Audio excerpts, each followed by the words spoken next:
Hello, and welcome to the Morph-A-Mania podcast. We are back with another episode. I am Humanoid along with... The Doif. And... It's me, Mighty Morphin Peter Sellers. God damn it. And we have a special guest today from the Andre and Mel Ball Talk Wrestling podcast, and he is... Andre C. known as that Canada guy. That's right. Welcome. Yeah, he's not going to show up all the time. He's just here because we had to, drag him in here. Yeah. Welcome to the world of yesterday. The world of tomorrow. Episode, but Yeah. episode, but didn't watch the shows with you. Yeah. So today we're doing... Sorry, go ahead. It's a shame because he missed Green with Evil. Yeah, it was a great series. Yeah, then I watched what we watched. Yeah. So today we're going through episode 21 to 26. So 22 through 26. 22 to 26, right, 22. Oh man. Oh man. Oh yeah, 22. Goldberg eats corn the long way. No, nothing? Okay, that failed. Okay. So bad. Yes, I'll go to the corner. I'm quietly laughing to myself. I don't know what you fucks are talking about. I'm laughing to myself silently too. I just needed the moment to let that through. Anyway, first, episode 22, The Trouble with Shell Shock. I actually, but before we begin, I feel like since it's his first time on the podcast, he should Andre should give his initial experience of Power Rangers. Oh yeah, we got to get that out of him. Yeah. How are you a Power Ranger fan, sir? Oh, from the day it came out, I was a little kid. I was obsessed with Turtles and Ghostbusters, and then just watching TV, I found the Power Rangers, and I've watched every season. There's fall off. My least favorite season in Mystic Force. Mystic Force is awful. And Operation Overdrive, another shithole season. Hey, Operation Overdrive wasn't that bad. And Megaforce is my other least favorite season. Oh, of course, Megaforce. Megaforce is no, fuck off. Wait, no, Megaforce or Super Megaforce? No, both, but Super Megaforce can go die in a fire. The entire both seasons, they both suck. Yeah, they're probably the worst seasons. Mystic Force right ahead, just ahead of them. The Mystic Force. It's not that bad. It was terrible. I only like Korag. I don't like anything from that season. Korag made it watchable because he was a badass. And the best thing they did with Operation Overdrive is only bring one of the Mystic Force Rangers. Yeah, fucking Xander. God damn it. Why? Hey, what's up? The name's Xander. You gotta check me out. Oh, not Xander. I will say, out of all the Rangers that could have brought back from Mystic Force, they did pick one of my least favorites too. So that is fair. Which one was that? I can't wait till we actually get to Mystic Force and I encounter Xander in the wild for the first time. Oh, you're gonna encounter it because hi, I'm Xander. Shut the fuck up, Xander. So I love Ziggler. Yeah. But I absolutely, guys. Ziggler's far more tolerable. What I absolutely love about Xander is that he is the first. Because they filmed for years in New Zealand. He's the first New Zealand-born Power Ranger, and nobody likes him. Fucking hilarious. Technically, they're all New Zealand people, but they just changed their accents to American. Xander is actually New Zealand, but he kept the accent. Thanks for representation, Power Rangers. Yeah. Like the We're Disney inclusive. Yes. Okay. Anyway, what do we learn today? Xander sucks. And Mystic Force doesn't suck. Anyway, The Trouble with Shell Shock. Air date October 11th, 1993.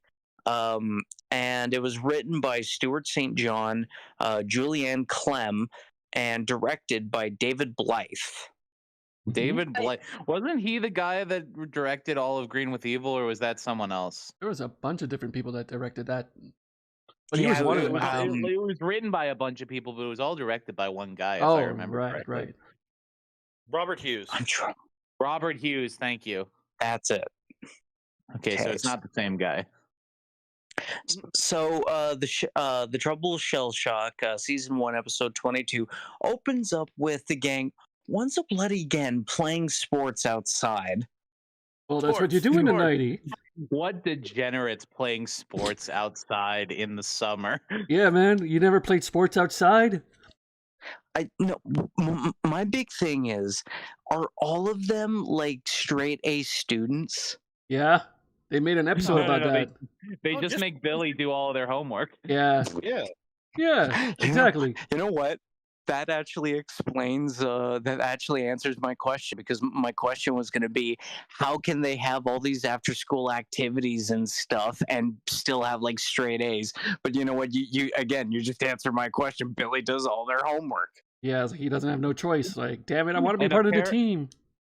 And apparently Tommy does all their yard work with the fucking Mexican poncho he's rocking in this opening scene. Oh, get used to that Mexican poncho. Oh, he rocks that poncho a lot. Yeah. He's a great poncho.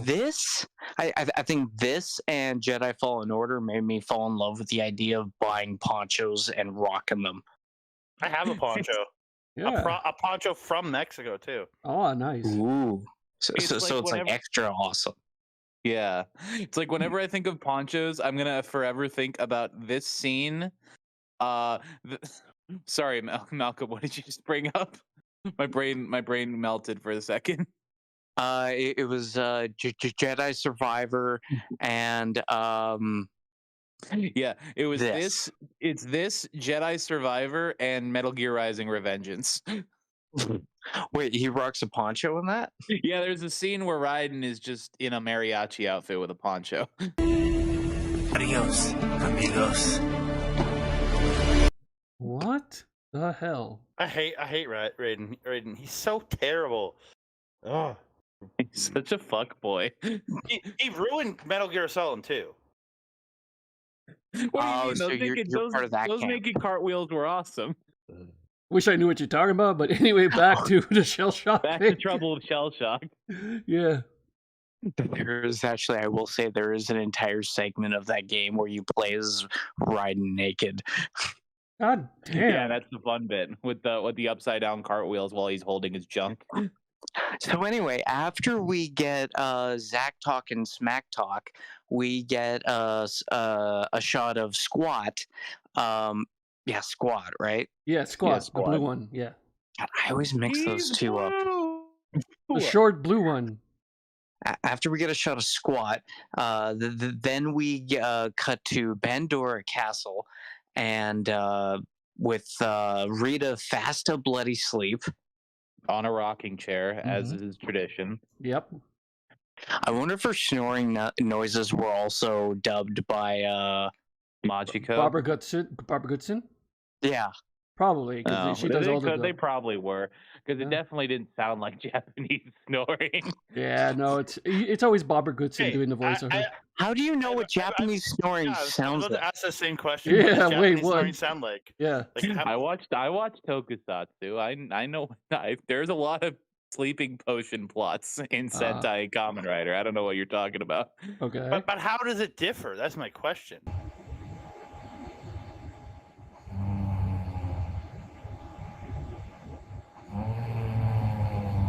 Abort this joke. Yeah, abort the joke. Abort the joke. I'm gonna abort this joke before people think I'm racist. Not what I was going for, but okay. So we get this bloody monster of the fucking week. Okay, so Babu and Squat are sneaking down to the Monster-matic. Because they're going to create a monster without Rita's supervision, like the children that they are. Finally doing something on their own, because they're actually doing something. And they decide to make Shell Shock. It's like Razor from the Turtles 2 movie. It's Toka, not Razor. I mean Toka. I always get them confused. Yeah. Toka, that is the turtle, snapping turtle. Razor is the wolf. Yes. Yeah. With really weird ass designs in the 2012 show. If you ever want to check it out, they turned Toka into Gamera, basically. Mm-hmm. Yeah. And they originally make Razor look absolutely stupid. Like Okay. he More than he usual? looks like a golden retriever or a husky, like a light furred husky that just ate like 2 bees. So you're telling me he looks like Wags the dog from the Wiggles? Except worse. Good. What the heck is Back the to the Wiggles? episode real quick. I'm surprised you know the Wiggles.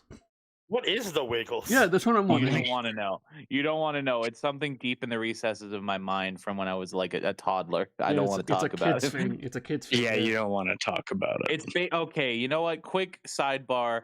No, It's we're not for talking about the Wiggles, dude. It's an we made a pact. Australian boy band. We made a pact.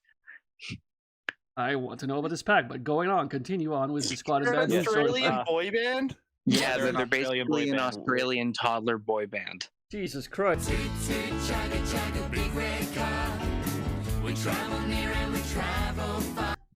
Anyway, my favorite part about Shell Shock is that Babu doesn't originally think of Shell Shock as the name. Squat names him, and Babu was originally going to name this monster either Greta or Petouche. Petouche. Fucking Petouche. Yeah. And they I add kind of like wanted to hear. Watch out! It's the terrifying and destructive turtle Petouche. he has a bat. I'm more afraid of him. His name was Petouche because it's like if he has that effed up of a name, you know he's screwed up on the inside. Yeah. Yeah. So Shell Shock. What kills me even more is just Greta. Greta. Rangers, your most foul nemesis yet. Greta. Greta the turtle. Rangers. Rita has sent Greta to destroy the abandoned warehouse district. You mean the librarian, Zordon? No, Greta the turtle. My Oh other my question- god. Greta summoned his brother, Eunice. Not Eunice. My question is, how does Zordon know all these names? That's my other question. He's an all-knowing being. He's in a portal. they He has do. a- Yeah, he's They Zordon, just- man. They just named him. They just created him and named him. How does he know the name? I bet It's He's like an omniscient questioning why god. Batman knows things. Yeah, You just it's don't like do it. asking why Jigsaw knows that things are going to happen. He's an omniscient god. yeah. So Zordon is the world's greatest detective then? Yes. He's Yes, stuck in a two-ball he's day. What else is he Batman. gonna do? Zordon is Batman. Oh my They- god, they- wait. Batman's canon to Power Rangers, remember? Oh my god. Yeah, Gotham and Batman are canon in Power Rangers, so I It heard that is true. before. Yeah. Zordon is Batman! Oh my god. Okay, so they get out the Shell Shock turtle. Bat Dawn. yeah. And so Lord talk to Zed us is about- Joker. I can see Yeah. that. I definitely can see that. Talk to us about Shell Shock more, Malcolm. What is unique about him? Okay, yeah, the whole reason I have a bloody migraine while watching this episode, and because I was regretting a few episodes of watching this show, this is one of them, because this is just stupid. He has a bat and a traffic light on his head. No, he just traffic light. He has a traffic light sticking out of his shell. It's turtles this are is slow, like Malcolm. this is like I mentioned this during when we were watching it. This is like that Pokemon that's just a lamp. There's a few of them that are just a lamp. Yeah, that's not even a single Pokemon. You have to be more specific. Pokemon, why do you stupid so much? All I can think of when thinking about Shell Shock with his light on his back is the old Snoop Dogg and Limp Bizkit song, Red Light, Green Light. Hurry, the go beam! Light, green light. Red light, green light. Red light. Red Light, Green Light. Oh yeah. Oh nice. What a callback. And let's not forget about the giant cannon that he has in the back of his head, basically. Yeah, Like inside him. he slips his head into the shell, and then it comes out, and it's just a cannon. Yup. like a It's Looney almost like Tunes a gag. little bit of Blastoise was snuck in there.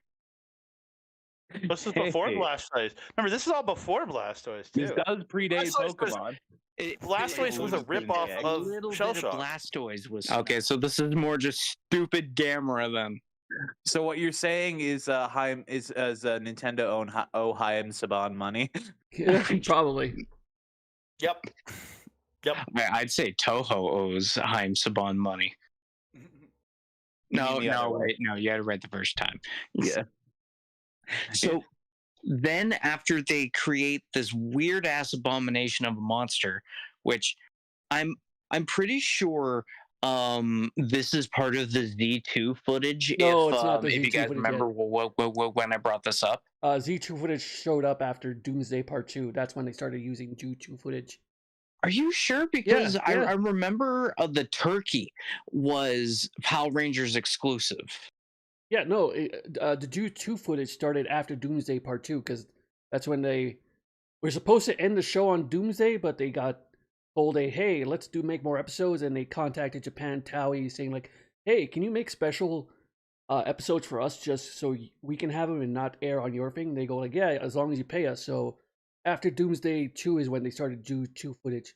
Right now we're on So this is like after almost the end of season 1 because I'm pretty sure Doomsday is like in the last 10 episodes. Yeah, because like right now they're on Ju-1 footage, and then when Doomsday Part 2 happens, after that it's Ju-2 footage. So all of this is part of, all of this part now is part of Ju Ranger. It threw me off because the turkey was Power Rangers exclusive, so I thought maybe it's like they shot it all at once and then they asked at like the very end of it while they were editing all the episodes or something. It threw me off completely. Is that fucking turkey? I swear to God. That turkey is a weird situation, honestly. Well, you can tell it's a Ju-2 footage because it has more of the Green Ranger in it because they made new scenes with the Green Ranger. Like right now, the turkey was before the Green Ranger. No, I'm just saying now. When Ju-2 footage comes along, you'll see more of the Green Ranger. Like right now, we don't see more. We don't see much of him because Burai died. Died. Yeah. So after they finish creating Shell Shock, we get the gang playing basketball some more with the bloody neon hoop net. Yeah, why is the fucking hoop net yellow, like highlighter yellow? I was like thinking about this, and I go like, "Hey, I remember back then all the nets were like kind of different colors, so it makes sense." And it's clear if you look at it that it was edited and made to look that way. Yeah, like in post. Very much so. Very much so. And like fucking this pickup game of basketball that the three people are playing is like there's no rules because they just pass to each other with like no repercussions. Like there's no real divide on who's defense, who's offense. It's usually 2-on-1. They're playing horse. Yeah, because it's Zach, Tommy, and Jason playing, right? Yeah, they're playing, and then Trini, Kim, and Billy are off on the side. Like two will be playing together against one guy defending, then two guys will be defending the one guy, and it makes no sense. Yeah, like, like zero sense. It's like TNA. It's like TNA booked this basketball scene. Vince Russo was hired.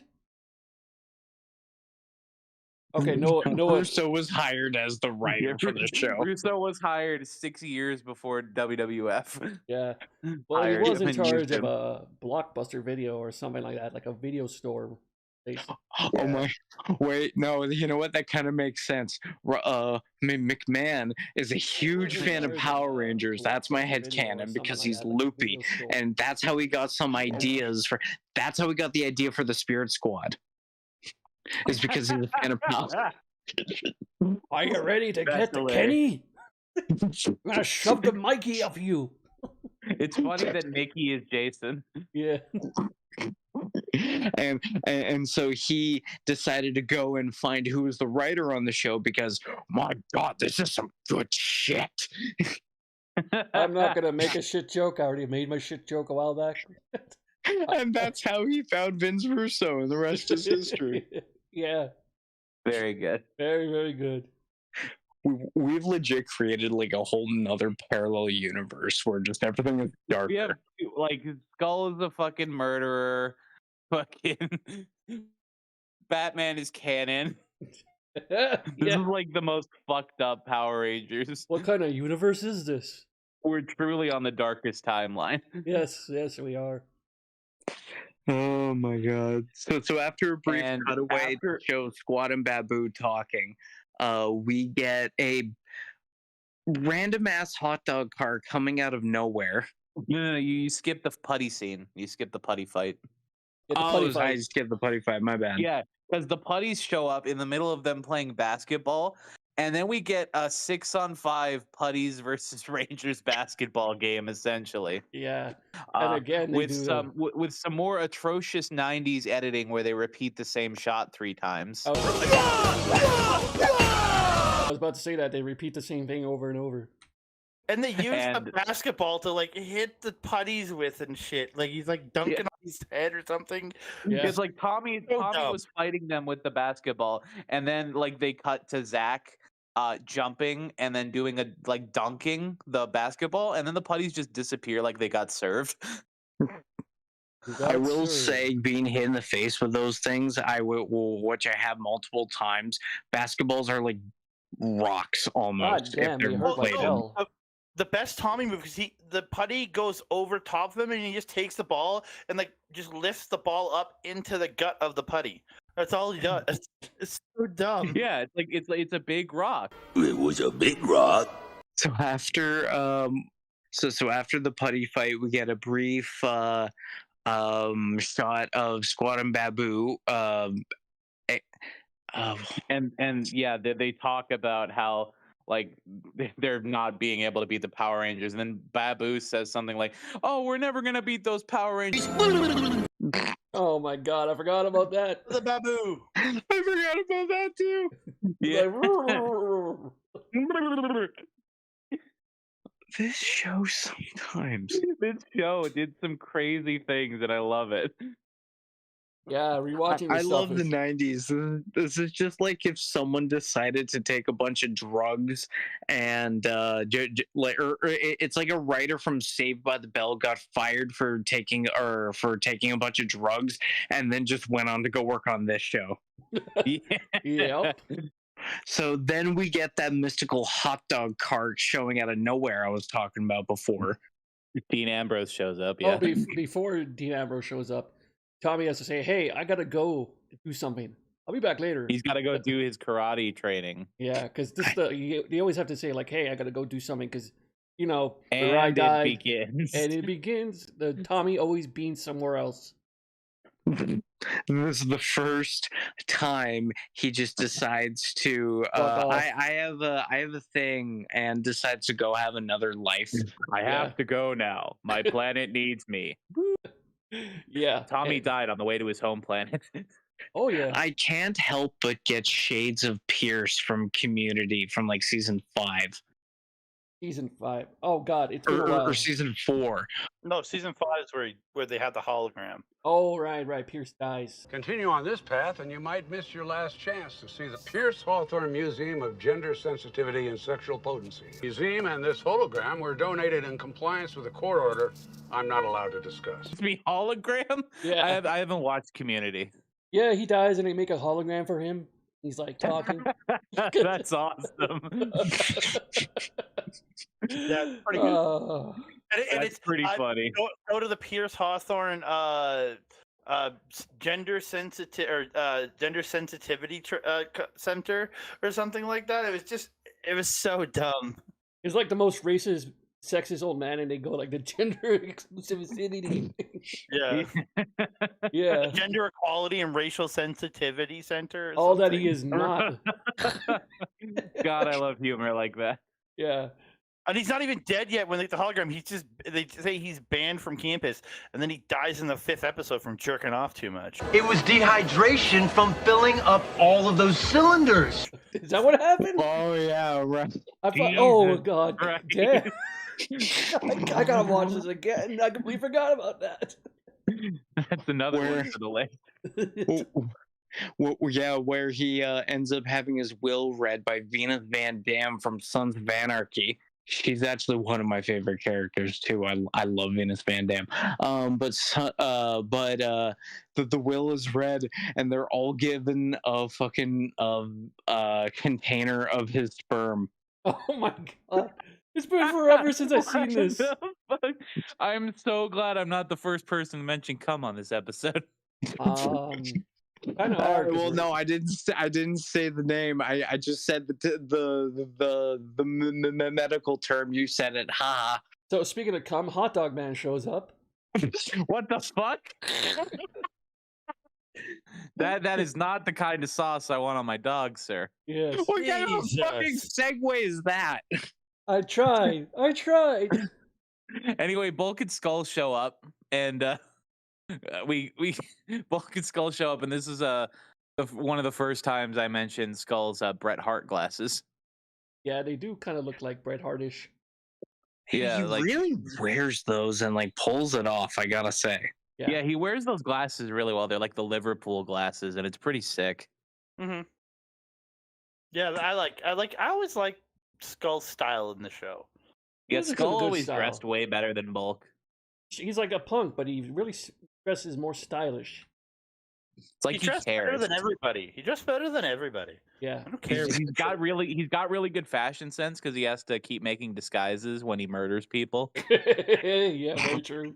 You know, even as adult in like Samurai or Super Samurai or whatever, he still has amazing fashion sense as well. What, Skull? Yeah. Yeah, he was only there one time. Yeah, but he did have good fashion sense, yeah.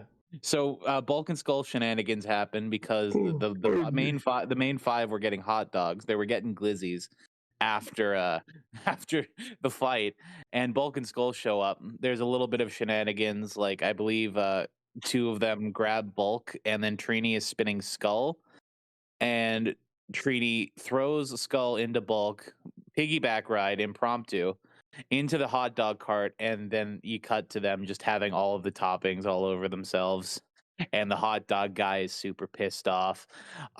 We cut away to the hot dog guy literally whipping Bulk and Skull with his tongs and saying, "I'm going to have you work with me for 2 weeks." So hot dog enslavement, it's Yeah, real. It's real. I'm actually surprised they didn't show him doing that for the next 2 episodes. I wish they did. I would have been genius. Yeah. Yeah, that would have been a really funny side gag. So then we get a shot of Shell Shock and Squat and Babu, and they're discussing their plans. And then after, God, I hate this monster so much. Hate it? It's such a classic monster, though. It's a traffic light. It's Yes, I Hey, agree. it's a but- traffic Remind me to light. Dumb. It's dumb. remind me to never show you Car Ranger. We gotta definitely watch Car Ranger one day, because insanity in that show. When we get to Signal Man, you're gonna really have a nightmare. Yeah. Oh yeah, I guess I'll say this for historical relevance later. I have only seen 2 episodes of Turbo and the movie, so I am not looking forward to that season. Oh boy. Out of the really bad seasons, I the only one I've seen is Operation Overdrive, and I actually don't mind it. But see, I told you it's not that bad. Oh, I guess in Mystic Force, according to you chumps. Xander! Fucking So Xander. their plan with Shell Shock is he's going to distract them and get them with his stop ray. And then first he fires his Go Ray, which explodes the basketball.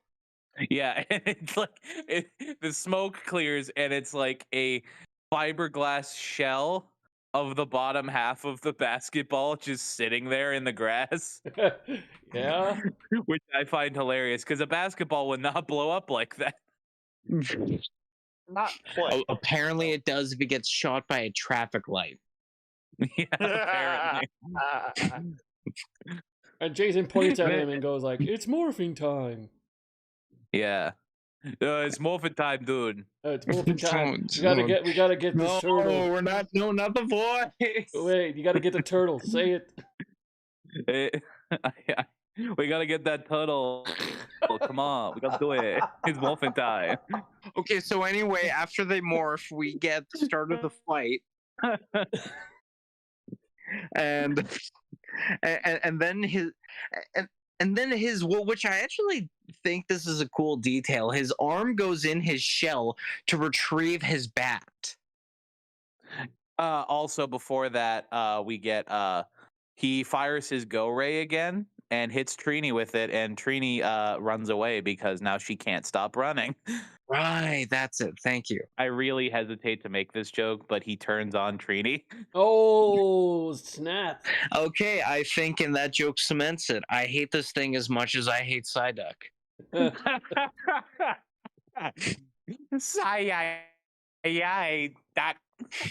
It's completely irrational to a certain point, but I hate it.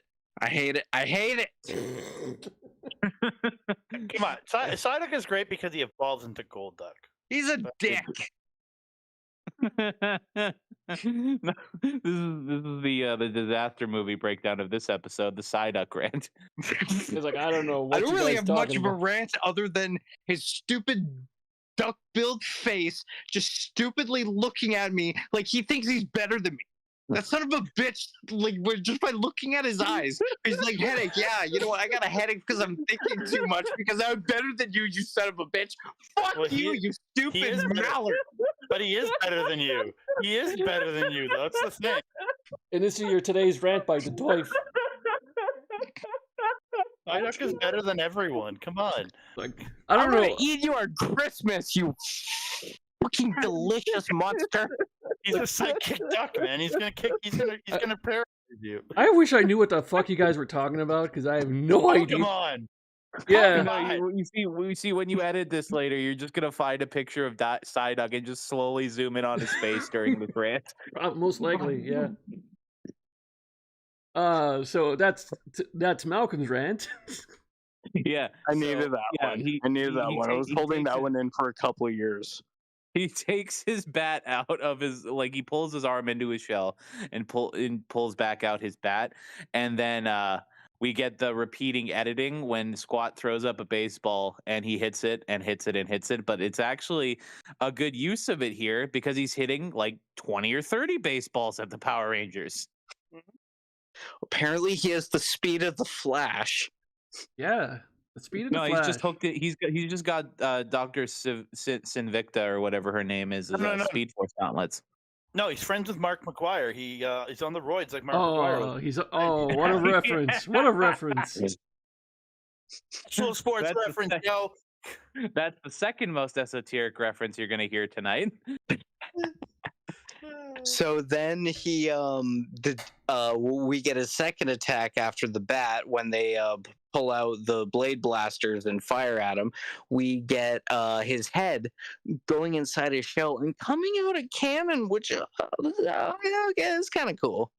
Yeah, it's really cool. You gotta admit the It's cannon giving is me great. Megatron vibes, Megatron, like just how he transforms it, like how he transforms into a gun. Ah, right. Megatron, or that one weird robot from like the fourth Michael Bay Transformers movie where it's like just his head turned into a gun in one scene. You watched the fourth Michael Bay Transformers Wait, movie? you watched that shit? My mom took me, okay? It was not one of his better moments. Let me get wrong. No, it wasn't. I saw the reboot, but not the fourth Bay one. I went to Breaking Dawn Part 2 in theaters as well. That's not one of my proudest moments as well. My mom took me to that one as well. She dragged me to that one as well. But then luckily, as punishment, I took her to Krampus years later. You know what?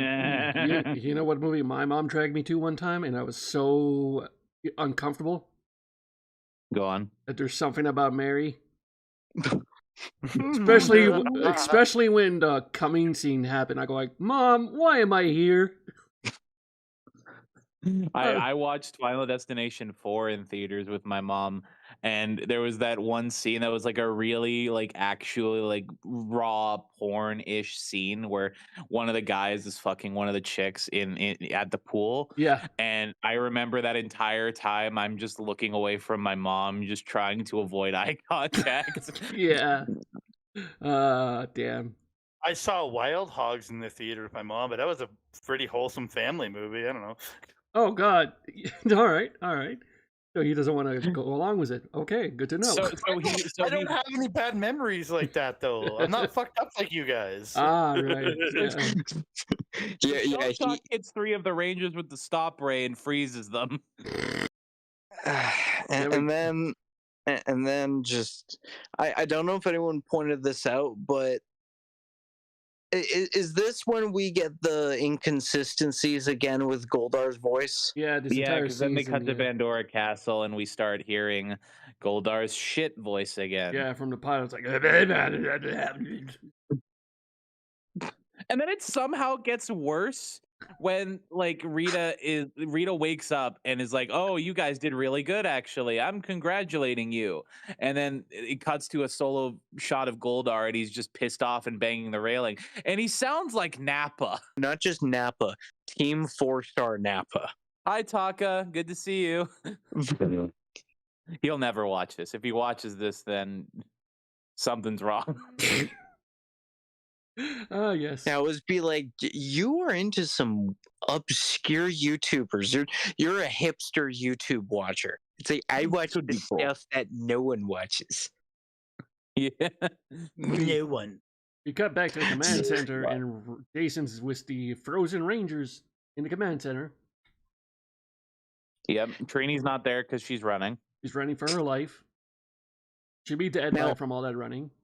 Now, are these mannequins, or do you think it's just the Rangers just having to stay absolutely as still as possible? Funny you should mention that, because in the first shot, it's definitely the actors, because they move a couple times. Yeah, it is a I don't know if it's mannequins in any subsequent shots, but it's definitely them on the first shot. Like, it has to be after a while, because I can just see, like, their arms just being like, or them just being their helmets, like after like 5 minutes of reshoots, and even longer of reshoots, just being like, just hard breathing in the suit, I guess. Oh no, I was saying kill me. Oh, we couldn't hear it. We couldn't hear it We because didn't you. hear shit. It was like, kill me. I was saying, kill me. Oh, there That's we better. hear. There it is. That's better. We get them frozen in the command center, and Zordon is trying to explain that, oh, this is one of the powers of shell shock, and there's only one way to cure it, with the mystical Deandra flower, which is conveniently only grown in one place in the universe. The mountain on Mount Hope, here on Earth. The mountain of hope. Which is conveniently here on Earth. Yes. This is like superhero logic right here. Everything that's super important, that like is super needed in the universe, is all on Earth. Yeah, that's how it usually goes to. It's like DC Infinite Crisis logic. Or like 3 of the Infinity Stones being in New York during the Manhattan incident. The Battle of why New were York. 3 of them in New York? Plot armor. Plot reasons. Yes. And then we get I want to say we get the I lost my place. We get the monster growing. This is the monster growing, and this is what my favorite part of the episode, because the shell shock grows, and then he walks into frame and says, what was it? It's wait until those teenage mutants get a load of the fully grown turtle like me. Teenage mutant. I forgot about that line. Yeah, that line. It's one of 2 TMNT references in this episode. I'm surprised they got away with it. They only said teenage mutant. They didn't say the whole thing.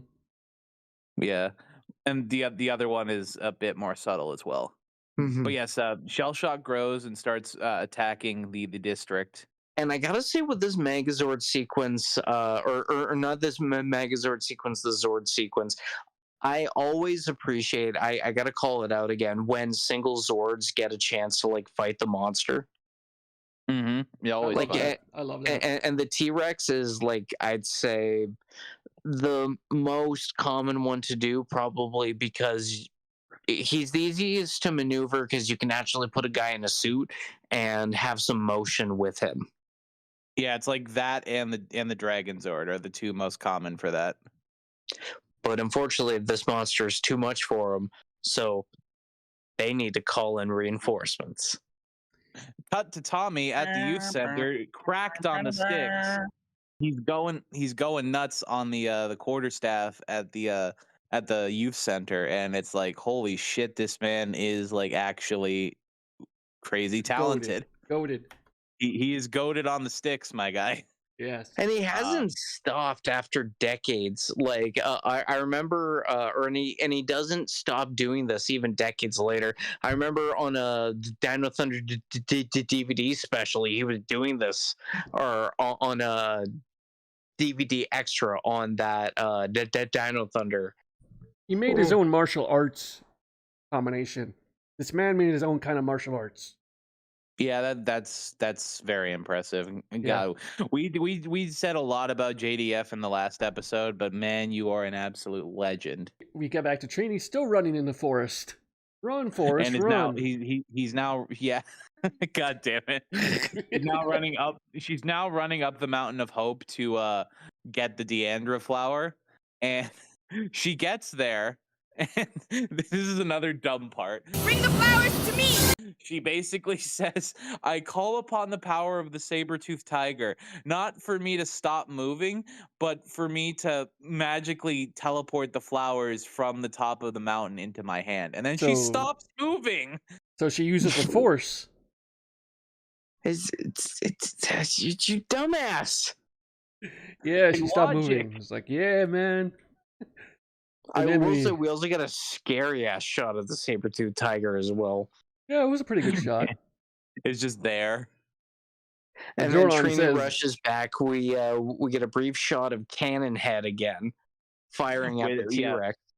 And the Dragon Zord, which is here for this part. Oh, wait, sorry, hold on. It's Tommy is back in the youth center. He's picking up his bag, and the communicator goes off, and Jason goes in the most monotone voice. Tommy, we need your help. What you Hey, think? Tommy, I need to help you. I hate you. I hate you. I was whispering to myself, "Don't do the voice. Don't do the voice. Don't do." Oh. Yes. I only do it because Andreas loves it. So thank God we get the Dragon Zord coming out, and then we get a 2-on-1 handicap match. Yep. Yeah. Still with the clothesline as well.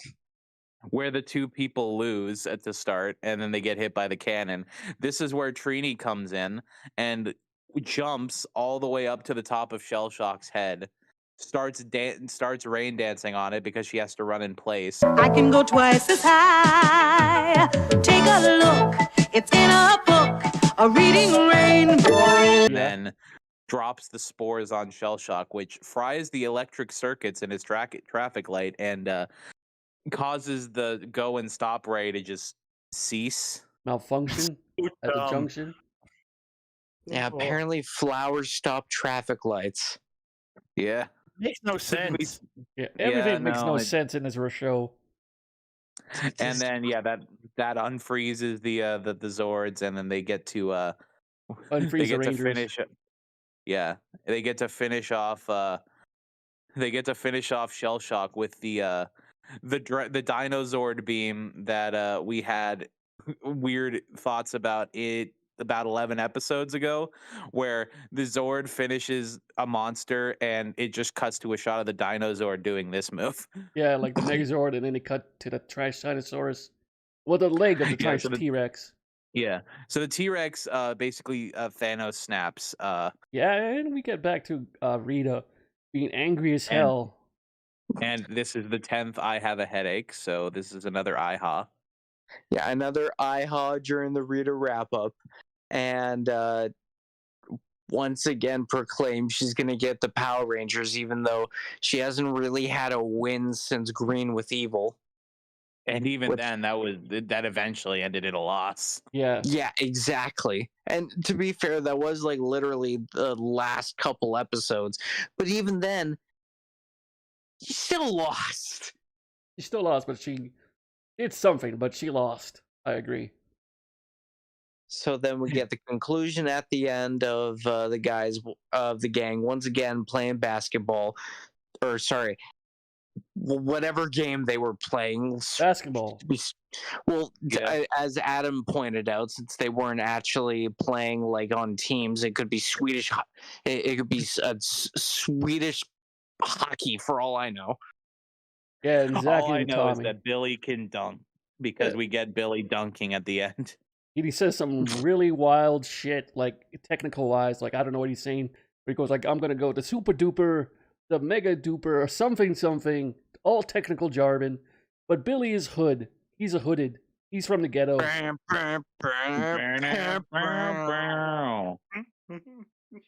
Yeah, and also Skull's victim could be the hot dog man because we never see the hot dog man again because he got tired of that That's shit. why they're not in right. hot dogs. That's why they're not in hot dog enslavement next episode. He decided to kill the because hot he dog man. fucking killed him. Yeah. Yeah. Dan. All right, listen to me, Bulk. I can just imagine Skull's like, listen to me for a second, Bulk. Okay, you're gonna shove this wiener down his throat so he chokes on it, and then I'm gonna shoot him with his gun. But Skull, where'd you get this gun? Don't ask me questions. Don't worry about it. I'm a punk. I know what I'm doing. Yeah, no, he doesn't say anything when Bulk asks him where he got the gun. He just shushes him and then does his hyena laugh. Yeah. Oh my god, that's so dark. Oh, jeez. Skull is indeed a psychopath. Why did they have to shove the hot dog down his throat if he was just going to shoot him? Because Skull is it's a psychopath. Bulk is just there because he's scared. Yeah, no, he just made Bulk become a part of it because now he's an accessory to murder. Yeah. Everyone likes to say the cold opens aren't canon, but no, it's the cold closes aren't canon.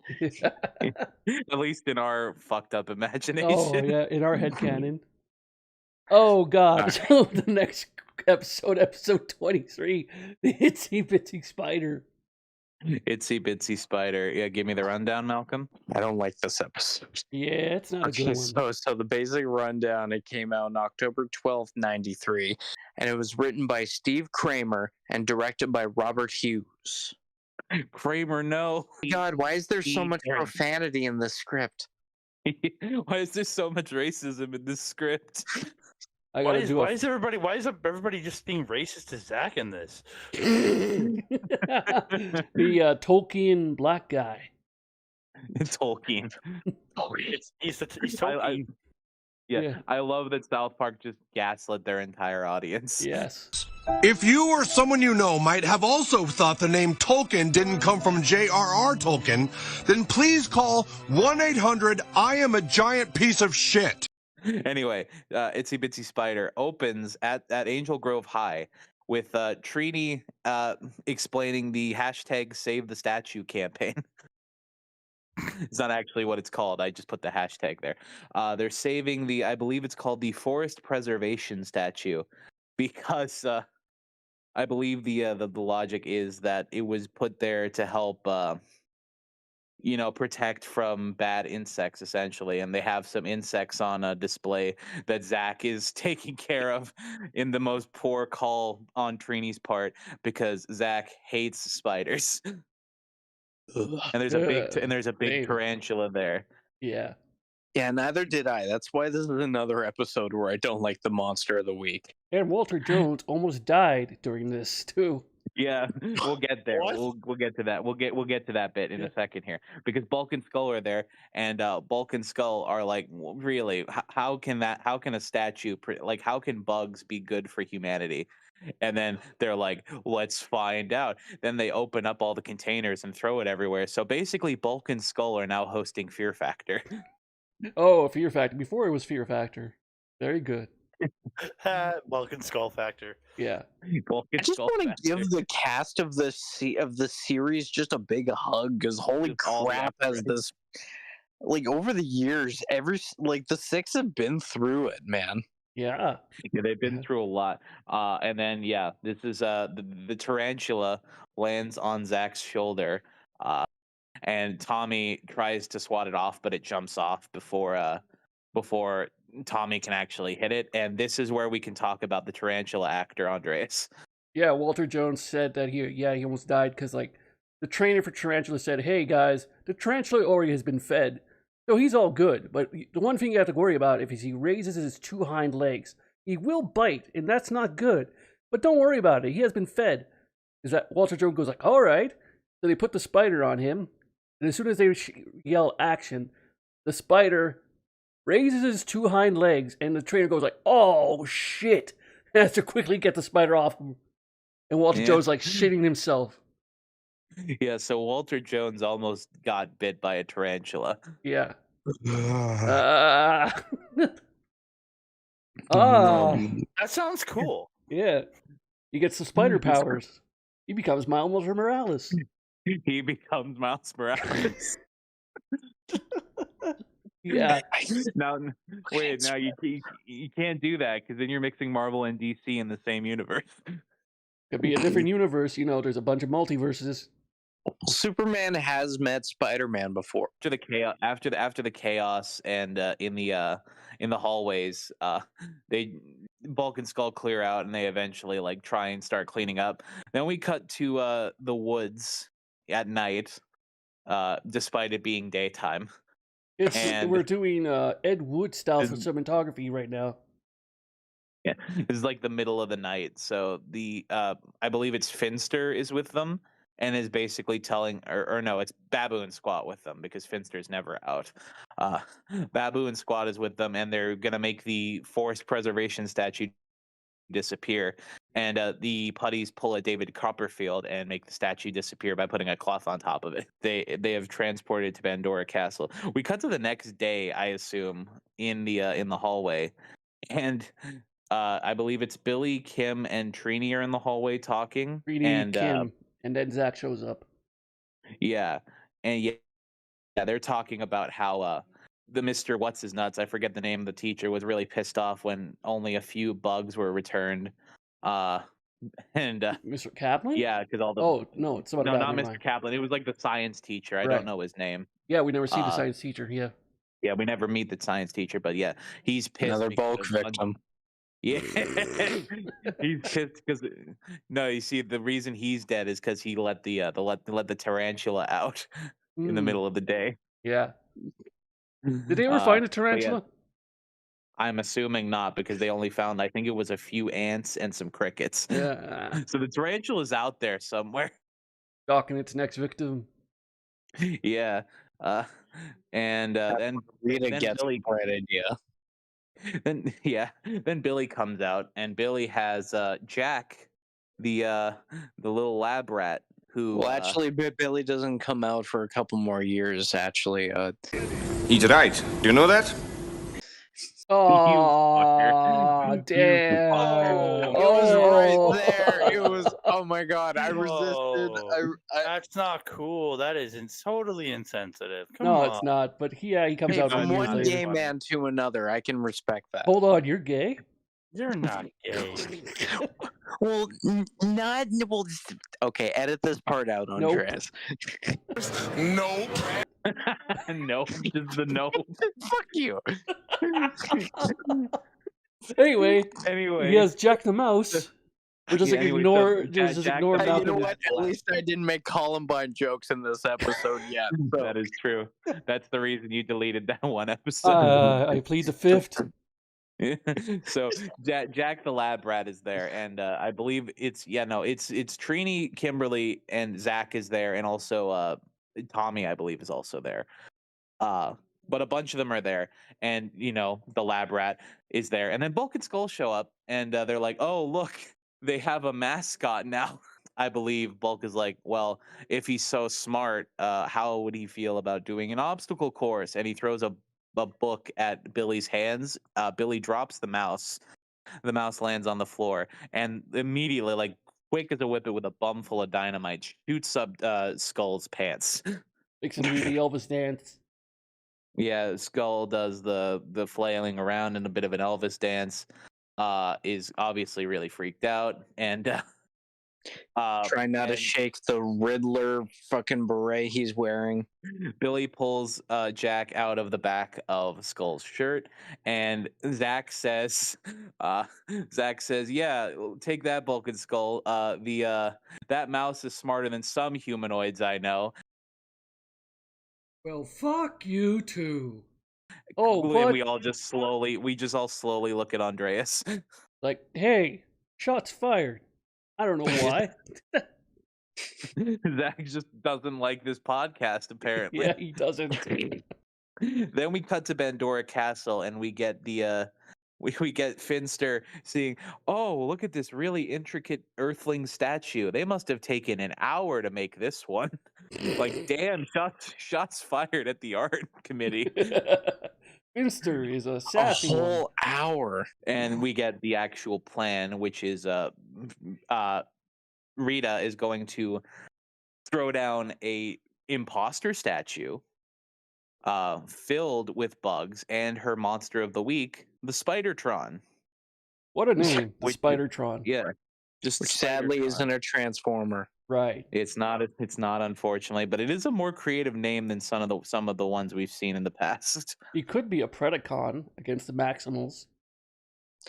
Don't raise my hopes like that. Ah. The spider does have missiles. So he is Tarantulas.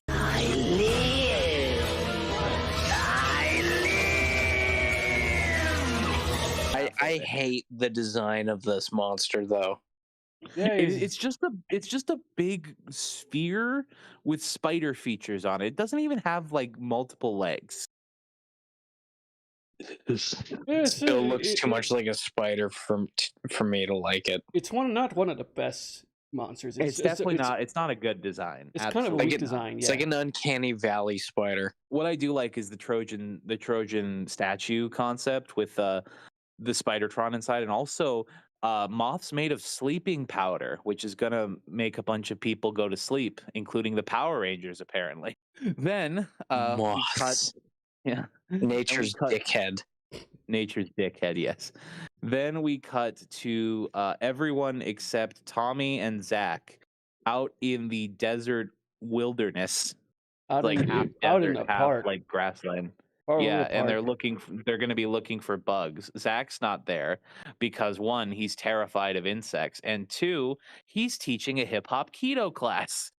Yeah, for the first time that we see him do that with other kids. The first time we see him teach hip hop keto. Yeah. And as for Tommy, he's never there. Yeah, he's doing his side quest.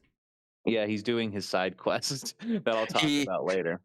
He's secretly off in his side plot investigating the mysterious murders that have been taking place all throughout Angel Grove. Like, why is there always a punk band on these guys? Tommy Oliver, the world's greatest detective. Yeah. Well, it all started with the disappearance of a boy named Willie. Yeah, it all started with Willie. It's all coming back to Willie. It all just bleeds from there. Zach is doing some good hip hop keto. Poor Willie. There's a bug catching compilation where they just catch a bunch of bugs, and Billy has one of the coolest like bright pink bug nets, Yeah. which it's an eyesore. It sticks out there, and I'm like, you better fucking use that in some way that isn't catching bugs. No, there is a putty fight here. And it's pretty normal standard stuff. And then we get to the main man, the absolute GOAT, Billy the Bad Bitch Cranston. Yeah. He's indeed a bad bitch. Who is using his bug net to basically twirling towards freedom. Just a bunch of fun fighting stuff with this bug net that just really caught my attention. Even though he knows how to fight, I asked you guys about this, and you guys like, he just doesn't want to fight because he's too good. He just uses other he's stuff. Just he's too much of a pacifist. He just thinks, fighting should only be reserved when he's in the suit, I guess. Yeah. Wait till season 2 where he just knocks motherfuckers out. Oh hell yes. Yeah. Then we cut to Zach's hip hop keto class, and he's teaching, I think it's like 9 or 10 kids hip hop keto in the park. With this is the shot that is in the Opening in like the cast in the opening credits. That's the word I was looking for. Yeah, this is the shot with like the weird gyration dance. Yeah. And then he's teaching this one gormless blonde kid. He just looks like he's not there. Yeah. He's teaching this kid a little like shuffle kick move, and then the kid does it, and it's like he's like, oh, that's all right, but I think you need funkier music, which is a nice way of saying that was shit. Yeah, he's being nice. Like, dude, your moves are whack. He goes to put in funkier music, and then He's like, "Oh, I left the cassette tape in the other car, in my car, so I'll need to go run and get that. You guys just practice without me." So Zach abandons 9 children in the park. Oh, won't somebody please think of the children? Such a bastard for that. Like, you don't abandon children in a park. Like, and of course, you live in a town where monsters keep invading. Let alone that, but there's creepy people in parks, man. That do bad things to and children. skull Don't killing leave people. children alone in parks. Yeah. They're skinny weirdos and berets. Yeah. Who might kill you a lot. Oh So god. of course Zach abandons them, and of course what happens? They have been taken advantage of, and they are all roofied by the the sleeping powder moths. Moths. So they all get drugged in the park, which is just typical Edmonton park behavior.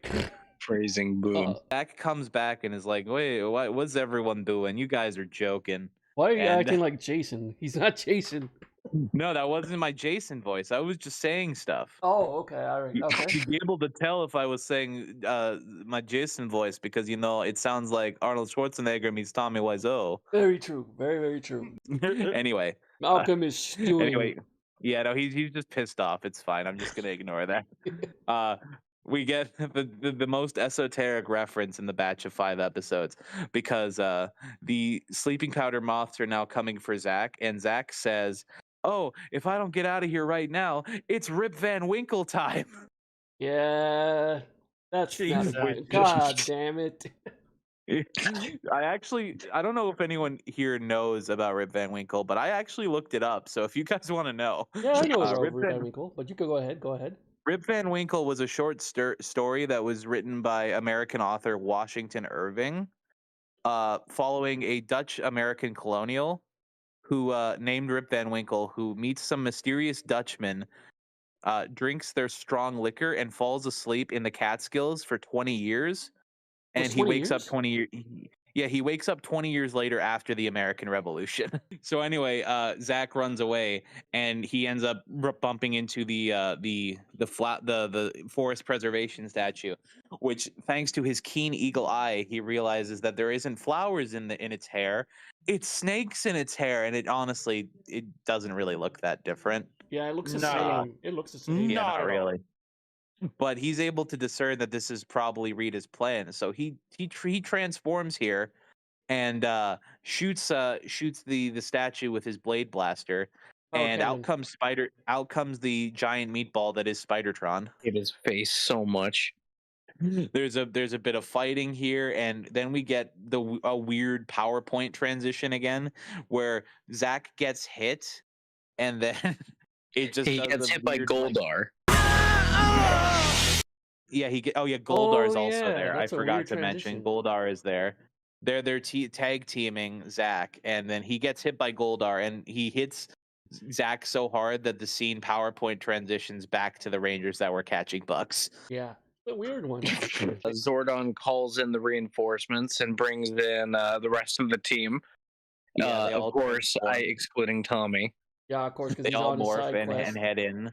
And we get basically, while he's small, the Spidertron's one attack, which is throwing white streamers that clump together really close onto the Rangers. Yeah, it's ribbing. Excuse me. It's a special fluid. It's a very special fluid. It's definitely not a fluid that would it's webbing. 100%. It's the special. It's the special stringed fluid that comes out when he gets really excited. God damn it. God fucking damn it. Then Zach gets up, shoots both of them with the blade blaster. Goldar goes away just randomly. And Rita makes the Spidertron grow. And then we cut back to the Rangers. Spidertron grow. Let my spider grow, she says. Yeah, and the spider grows. We cut back to the Rangers, and the streamers are just like the webbing is just off of them now, so it evaporated really quickly, I guess. Didn't do anything. Yeah. Good job. Yeah, they get up and we need Dinozord power, and then they obviously create the Megazord. Megazord sequence, and we get the beginning of the fight, and then we get the spider shooting fucking bubbles out at him. Fucking bubbles! No, like if the other stuff wasn't that very special substance that we were talking about earlier, this is definitely it. Yeah, it's like if we thought there was a is. lot before, this is the bukkake. Yeah, this is definitely a bukkake. Or if you want a wrestling reference, this is the dry ice that hit Triple H's stomach at WrestleMania 29. Ugh. Hence why it burns. And so unfortunately, the Megazord suffered second-degree burns from this fight. Yeah, which meant it couldn't wrestle a good match. And then obviously because of the fluid, the Megazord is having issues fighting the Spidertron. So Zordon calls in the second batch of reinforcements, which is Tommy. We cut to Tommy in the forest, training with an actual, like, for real damn katana. Like, 'cause it's real, because like he's swinging it, and then as soon as the communicator goes off, he stabs it into the dirt, and it like actually sticks there. They're really pushing the I'm Jason David Frank, and I actually know karate and kung fu and whatnot, and can actually hurt people. Yeah. This is the Ernest the Cat Miller gimmick, where he's like, I could actually kill you with my bare hands. Or like Dan Severn in the Royal Rumble, where he can actually kill everybody in that match. Yeah. So then Tommy gets called in. Morph calls in the Dragon Zord. And as the Dragon Zord is walking into the fight, fucking Jason looks up and just says, "Morphin." I forgot about that. Morphin. He just Morphin. So It's stupid how they're trying to make Morphin a 90s catchphrase.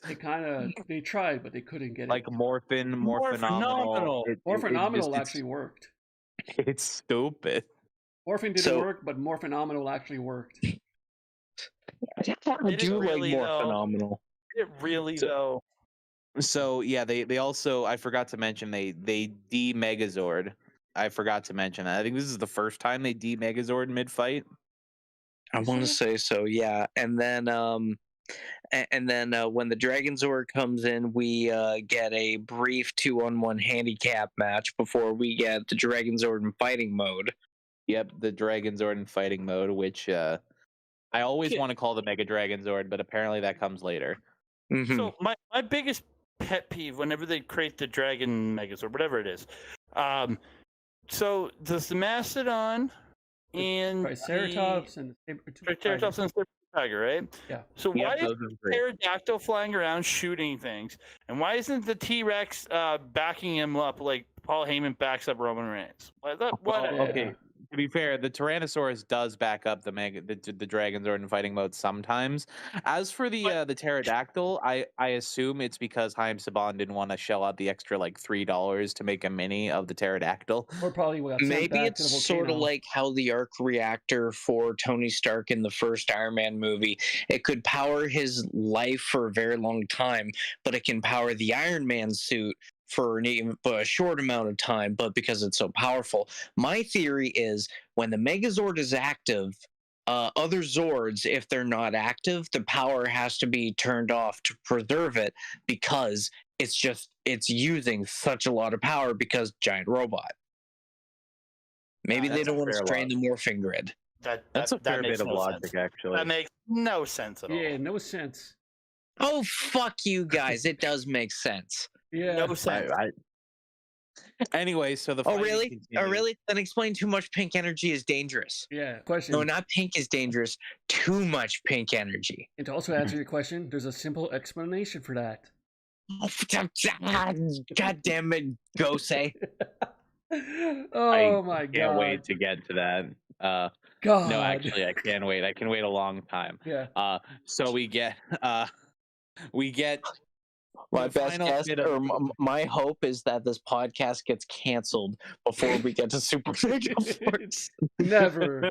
Never. So we get the We'll bring it back. Dragonzord. We get Dragonzord stabbing a spider. We get to Yeah, see. the Dragonzord does its finishing move, which is literally punching a hole in the enemy. So Tommy officially murders a spider, aka he's still fucking evil. Yes, he is.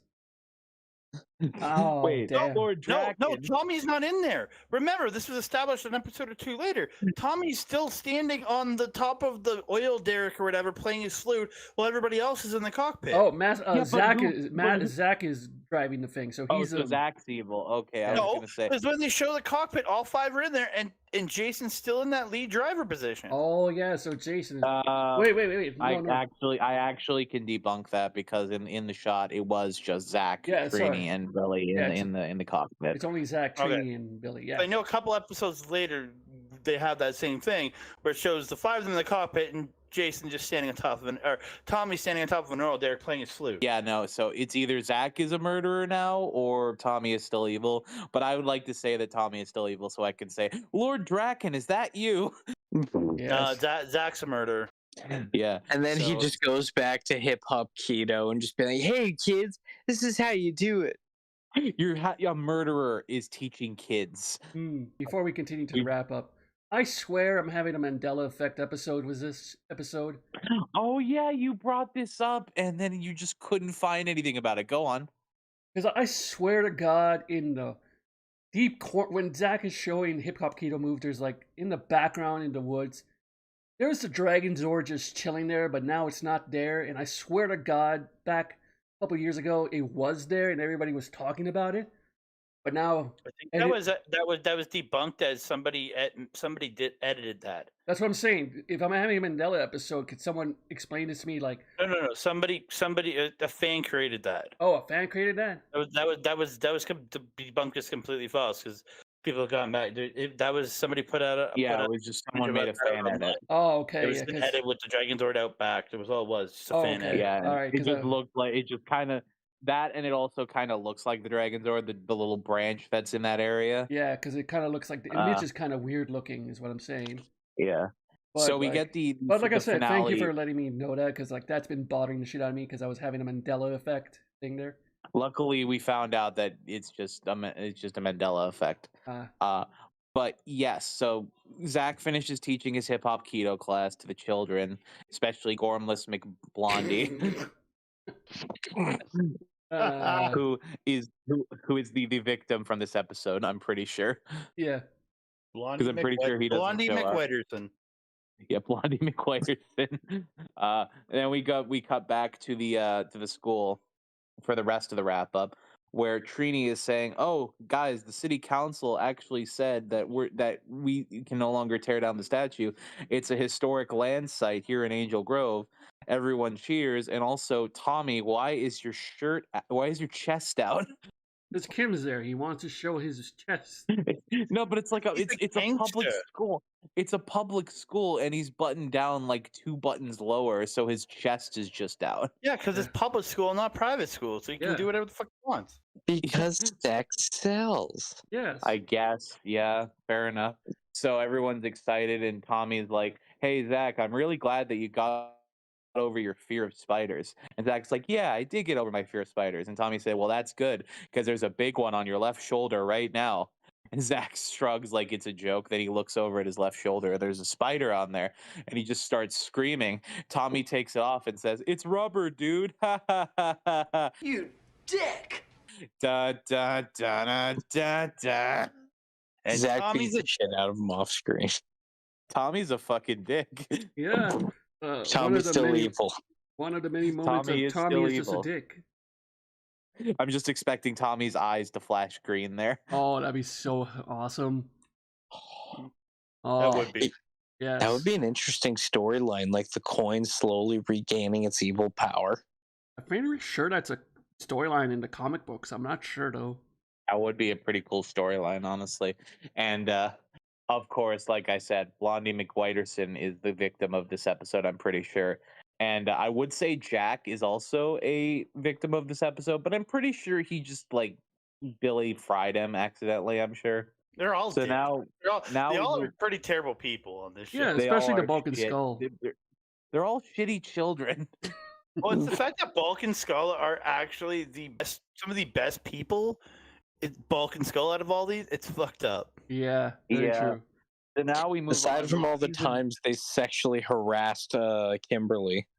Yeah, and they still do Yeah, that. Not only I mean, that, but not only that, Tommy also keeps negging Kimberly. So Oh, Yeah. he's an ass. Yeah, he wants. I'm Yeah. not. Yeah. So next episode. now we move on to season 1, episode 24, the Spitflower. Malcolm, who did this one? Yes. This one, let's see. can do it. It aired October 19th, 1993, and was written by Peggy Nicole and directed by David Blythe. All right. Okay. Mr. So, Blythe again. Mr. yeah. Blythe. So we open on the youth Blythe. center, and Kim and Tommy are coming to the youth center, and they're about to build a float. And Ernie says, like, "Hey, yeah, you can like do all your stuff over there. Just don't mess The up model the place." of Kimberly's float, by the way. It doesn't really look like anything. It just looks like a cat and like some flowers. There's a saber-toothed tiger on there and some flowers. Yeah. It's kind of weird. It's for the parade. Why is she doing a parade? Because they're all goody two-shoes. They're always doing something for extra activities. Yeah, and she wants to be a part of this whatever. This I'm gonna call it the Angel Grove Thanksgiving Day Parade. Yeah. Bulk and Skull come in, of course, being dicks, and Bulk goes over to the flower, sniffs it, finds out he's allergic, and goes like, sneezes right into Skull's face, and Skull is like, damn. And also blows his nose on Skull's neckerchief. Oh, right, that too. And Yeah, that's just so gross, man. that Like, it's nasty. And also, like, just don't sneeze in somebody's face like that. Like, why? we also forgot to mention that in this scene, Skull does an ooh woo voice when he's like, "Oh, is it widow party float? Ooh woo." Oh, damn. Punch you just for talking like that. Ooh, woo. Okay. Who's that Rick and Morty character that goes like, ooh wee? That's Mr. Urge to kill rising. Mr. Tickle. That was Mr. Meeseek. Oh yeah, it's like all I can hear is Bulk saying "ooh wee." I just want to die. Jesus. Or no, Mr. Poopy Butthole, that guy. Ooh. Oh, that is Mr. Poopy Butthole. Yeah, actually, I'm sorry. I haven't watched Rick and Morty. Yeah, it's all the same voice by Dan Harmon. No, not Dan Yeah. Harmon. Whatever his name is. No, the other guy we don't talk about. Anyway. The guy that we don't talk about anymore. Yeah, that guy. We cut to the moon base, and Rita goes like, "Oh, a float, huh? I'd rather fuck that shit up for no reason, because Rita's apparently petty." Fuck that up. Yeah, she for no reason she goes like, "I'm gonna destroy that thing just to fuck with Kim." Yeah. So we cut back to the youth center, and Tommy and Kim are both alone, and Tommy is like macking on her, and the flirting is going well until the putties do a cock block and show up. First time that the putties have shown up inside the youth center, I'm pretty sure. Yeah, the first time the putties are in the youth center. I'm gonna say so, yeah. And we get the editing of Tommy wearing his hat, not the hat. The most with the hat. atrocious editing that I think Malcolm should explain. Yeah, explain it, Malcolm. No, I hate it. You all hate it. It was like he starts off because his outfit in this scene is like a checkered green overshirt, then a green tank top, and a green hat. So he like starts off with. You want to continue, Malcolm? Yeah, it's like it's the saga of him with his goddamn clothes in this scene. I nearly pissed myself when I first saw it. So it's like he's wearing it, and then it comes off, like his hat and his shirt come off, and then you see it back on, and then his shirt gets pulled off again. His overshirt gets pulled off again. It comes back on. And then his hat. Then it's gone again. Off, and then his hat and his shirt. Then his come hat's off, gone again. And then his hat comes back on, and then it ends with the fighting scene ends with the hat on the ground. Yeah, it does. It's kind of weird. It It's is a the saga. funniest editing I have ever seen in this show, and I think it's quickly become one of my favorites just for this scene. Yeah, that old The editing's 90s editing. horrendous. Horrendous. I wish Skull would have murdered the hat at the end of this. Who's to say he didn't? If Skull, No, if you see the hat again. if Yeah, Bulk, fair. if Bulk wasn't his best friend, he would have killed Bulk for sneezing on him. Yes. It's like, I'll That's let you very pass. true. I'll let you pass this time, but not again. I also remember this episode a lot from my youth. Like, this is one of the episodes I caught when I was younger. I just remember this episode because Kimberly was like shedding full tears over her float that she worked so hard on. I'm just like, holy shit, this is like really good acting over a float. Like, Yeah. like this isn't Sophie's Choice. Like, called your that good children aren't acting? dead. That was terrible acting. Hey, for Fox Kids in the 90s, For what that's it was. Oscar worthy. Yeah. It's It was like Oscar right up worthy. there. It's like right up there with Billy's acting in Power Ranger Punks. Yeah. Now that was her Oscar-worthy performance. Was Power Ranger Punks. I will die by that. I also will die by that hill. So yeah, Oh, Kim my is like goodness. crying on the floor, and the gang goes over to cheer her up. We go cut back to the moon base.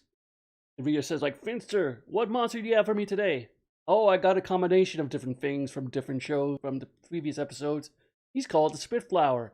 Malcolm, you want to introduce us what this guy looks like? Or like the scientific name of it was like the Flora Escondido or something. Something like that, but they chose the Spitflower. It is one of the weirder designs of this show. Like, to me, it kind of reminded me of the Terror Toad. Yeah. Like, it almost looked like a ripoff of a Terror Toad. But honestly, one of the only notes I had for this was, why did they have to make flowers scary? It Especially with has a short- ball sack on its chin. Oh yeah, I completely forgot it has the ball sack. Oh, yeah, right. Purple ball sack. Yeah. Oh, that purple ball sack. Oh my Look god. out, it's a Balginian. Oh my god. Bullshitting. Yes, it's a Balchinian, sir. It's now, like that now one all I episode- want, now all I want is the Men in Black crossover with Power Rangers. God Now we damn need it. a Men in Black crossover, definitely. It's like that one episode of South Park where Butters has balls on his chin.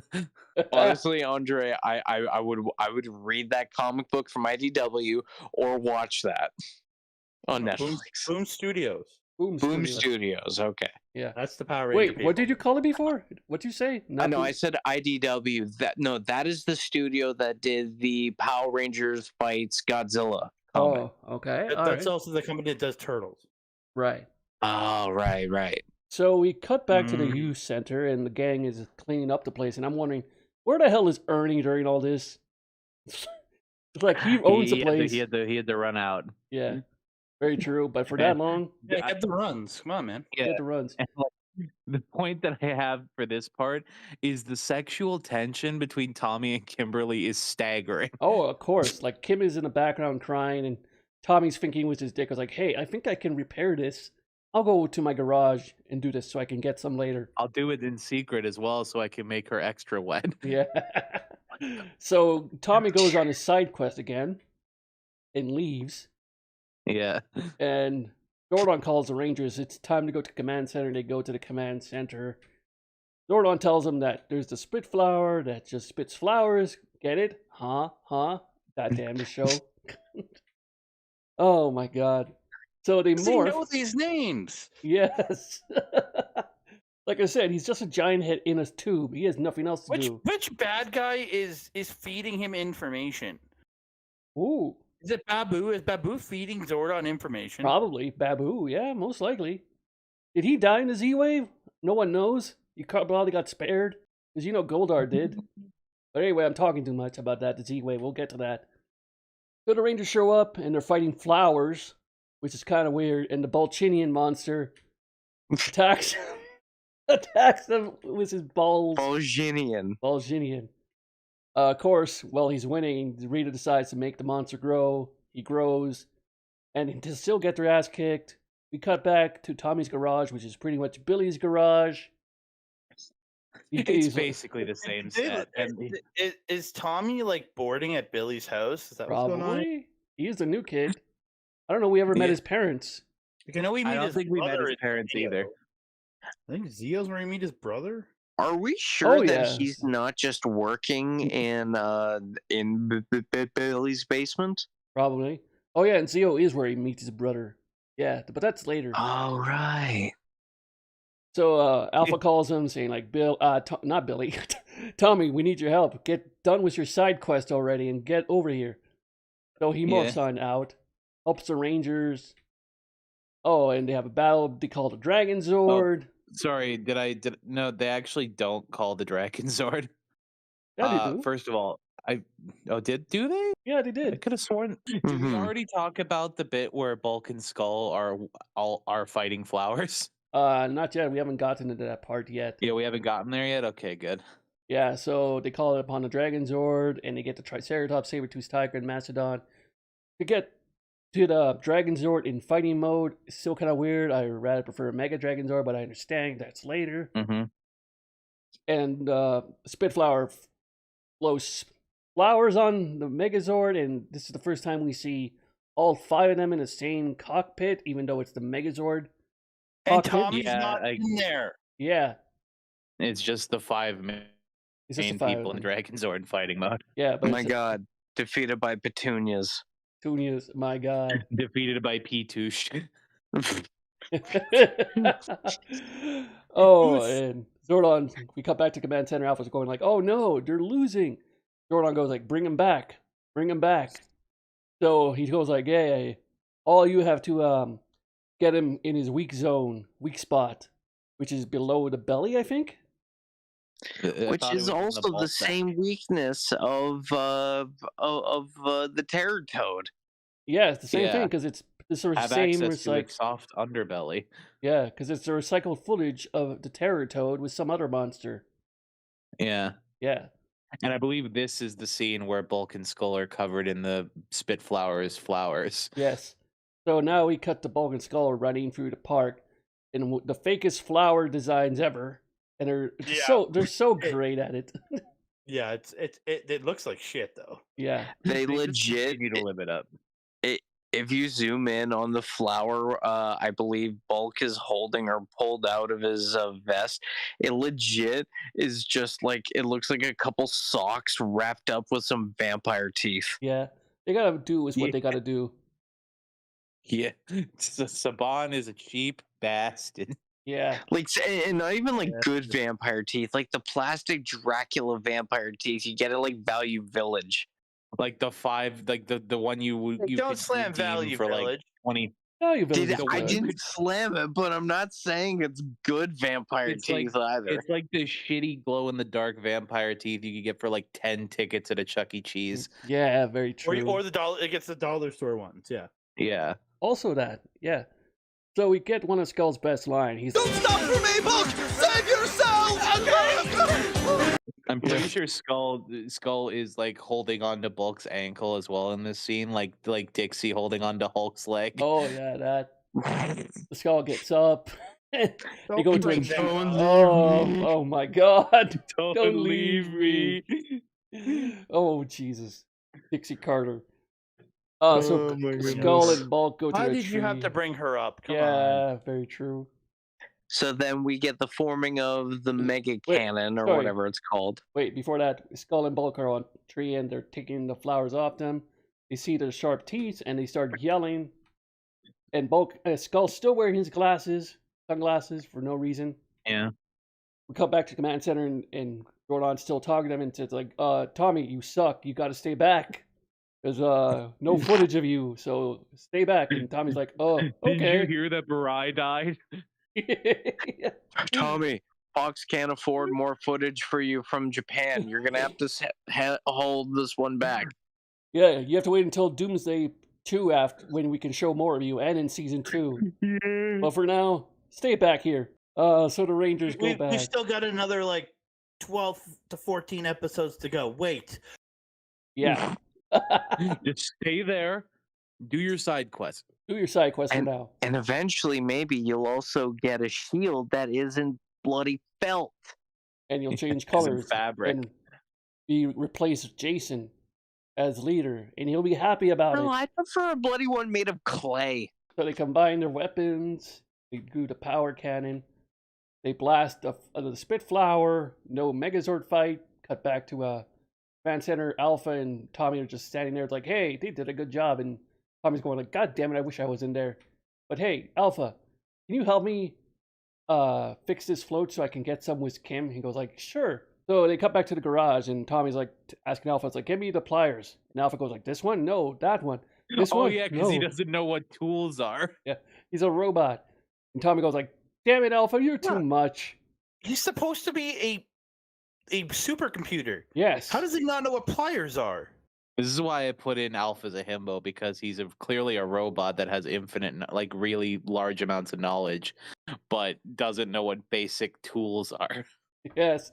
He only knows the Power Ranger commands. That's why he's a himbo there. Yeah. Yeah, that's why I put that there.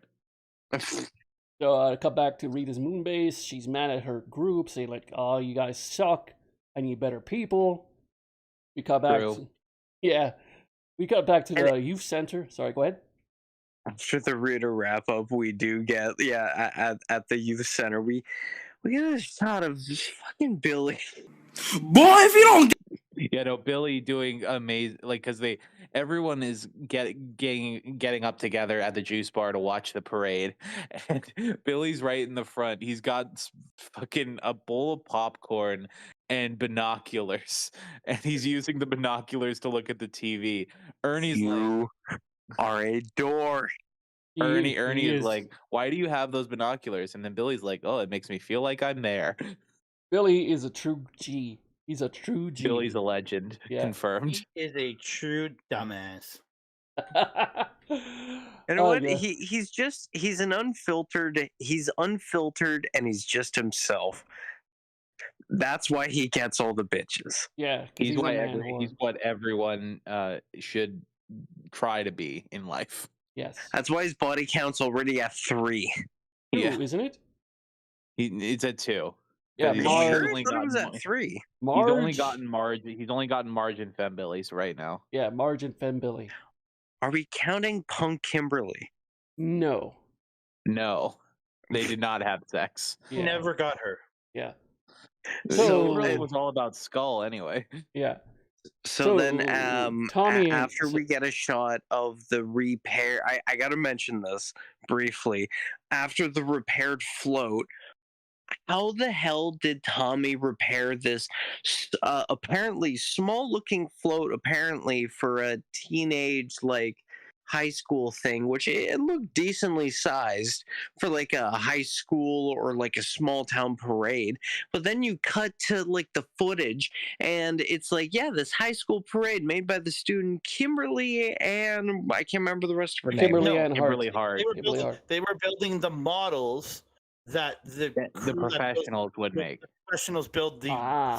Okay. I missed Kimberly that. Kimberly said that the deadline for submitting the model was today. Oh, okay, yeah. So her model becomes real, and she goes like, "Is that my float?" And so like Tommy, everyone's like, "Surprise, bitch!" Yeah. Right, that makes more sense. That is my B. And she asks, "How is this possible?" And Tommy goes like, the power of the boner, girl." And she hugs him, and he looks in my dick. Yeah, and he looks in the camera and has a smile like Zach Morris does in every episode. Yeah. Yeah. And then Bulk and Skull come back in. Bulk and Skull are covered in bandages. Yeah. And it's great. Yeah, so they show up, and Zach is going to be the one that deters them this time, and he says, "The hand is quicker than the eye," and he makes flowers appear out of nowhere. And then my favorite part of the scene, he starts waving the flowers at them because now apparently they both have allergies, and Bulk just starts to like back up and kind of run away-ish, but Skull holds up his fingers like a cross. Oh yeah, he did. I forgot about that. He's like, the power of Christ compels you. So no. And then he slowly plans to kill Angela. Probably. This is when he slowly plans to kill Angela, like after her last appearance. Plot to kill Angela begins. Yeah, like I'll get you by getting your girl. Yeah. Yeah.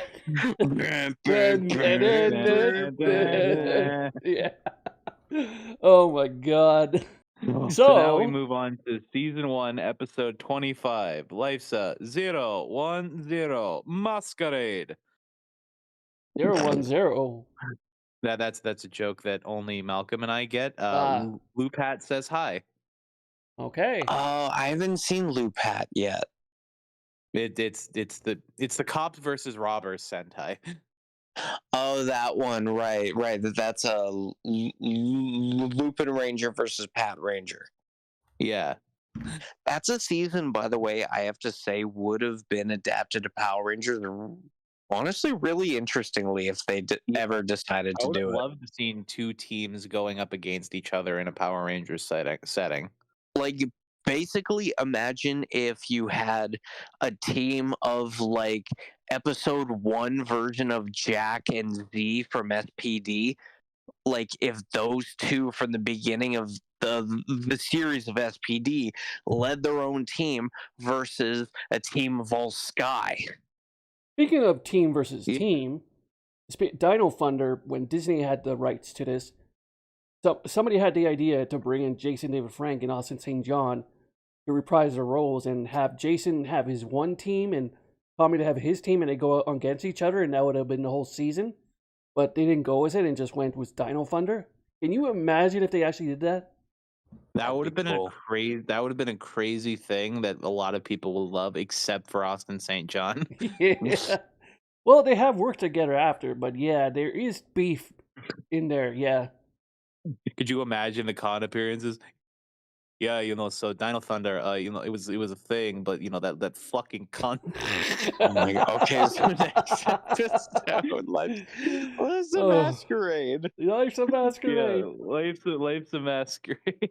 We're gonna October 30th, 1993. One day before Halloween. All I know is Austin St. John got mad at me for having a Green Ranger wallet. Yeah. So that feud still isn't dead. Yeah. Well, yeah. Very true. But, anyway, the continue. So October 30th, 93 was when it aired. And it was written by Cheryl Saban and directed by Robert Hughes. Robert Hughes again. It makes sense that Cheryl Saban wrote this because it has another major advancement in Rita's arc.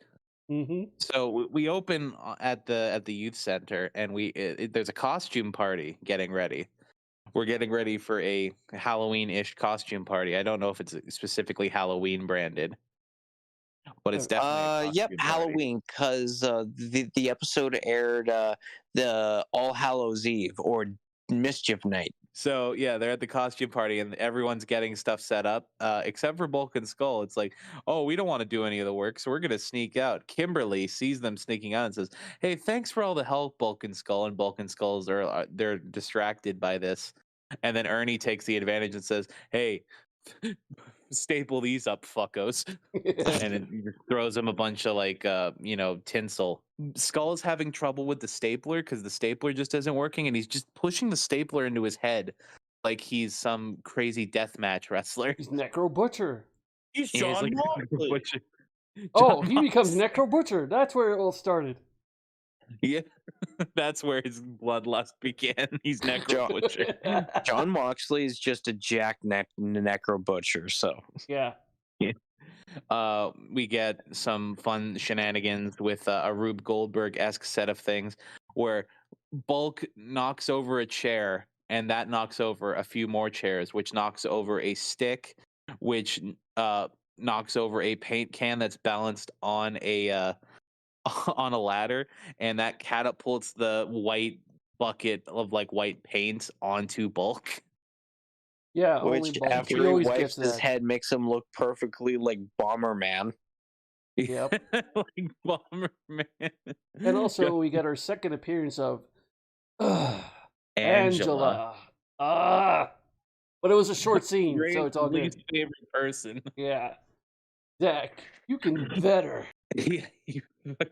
And Zach is obviously macking up on her, trying to get some, as it were.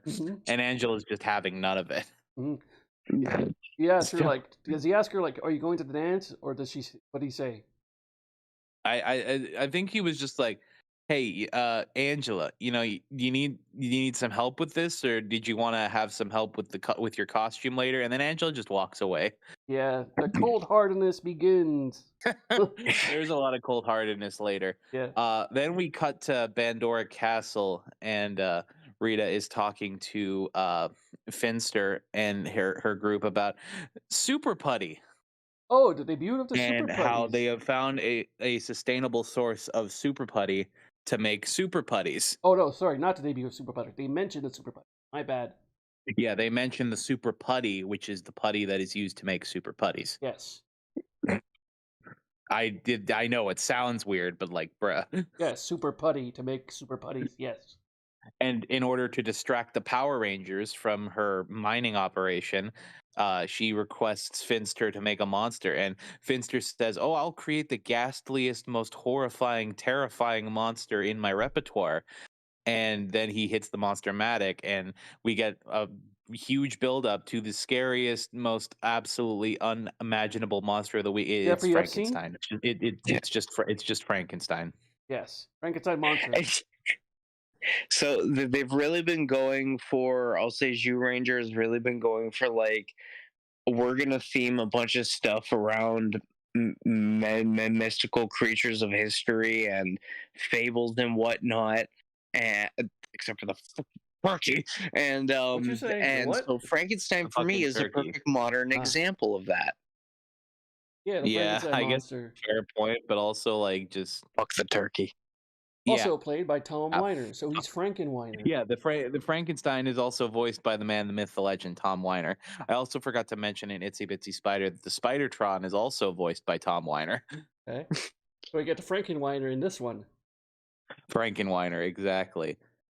Then we cut back to, I believe it's Billy's house, and they're leaving Billy's house, and the main five are all in costume now. So we have from left to right, we have Billy in his Sherlock Holmes outfit, which is actually like pretty spot on. We have Trini in Pocahontas, a Pocahontas / Sacagawea costume, like very Native American lady. I love that you called Sacagawea. Nice. Yeah, yeah. I mean, I think of Sacagawea before I think of Pocahontas personally. Yeah, Sacagawea as well. I was thinking of Tiger Lily. That's another one. That's another good one, actually. Especially with Jason dressed as Robin Hood or Peter Pan. No, he's Robin Hood. He's Robin Hood. That's not Peter Pan.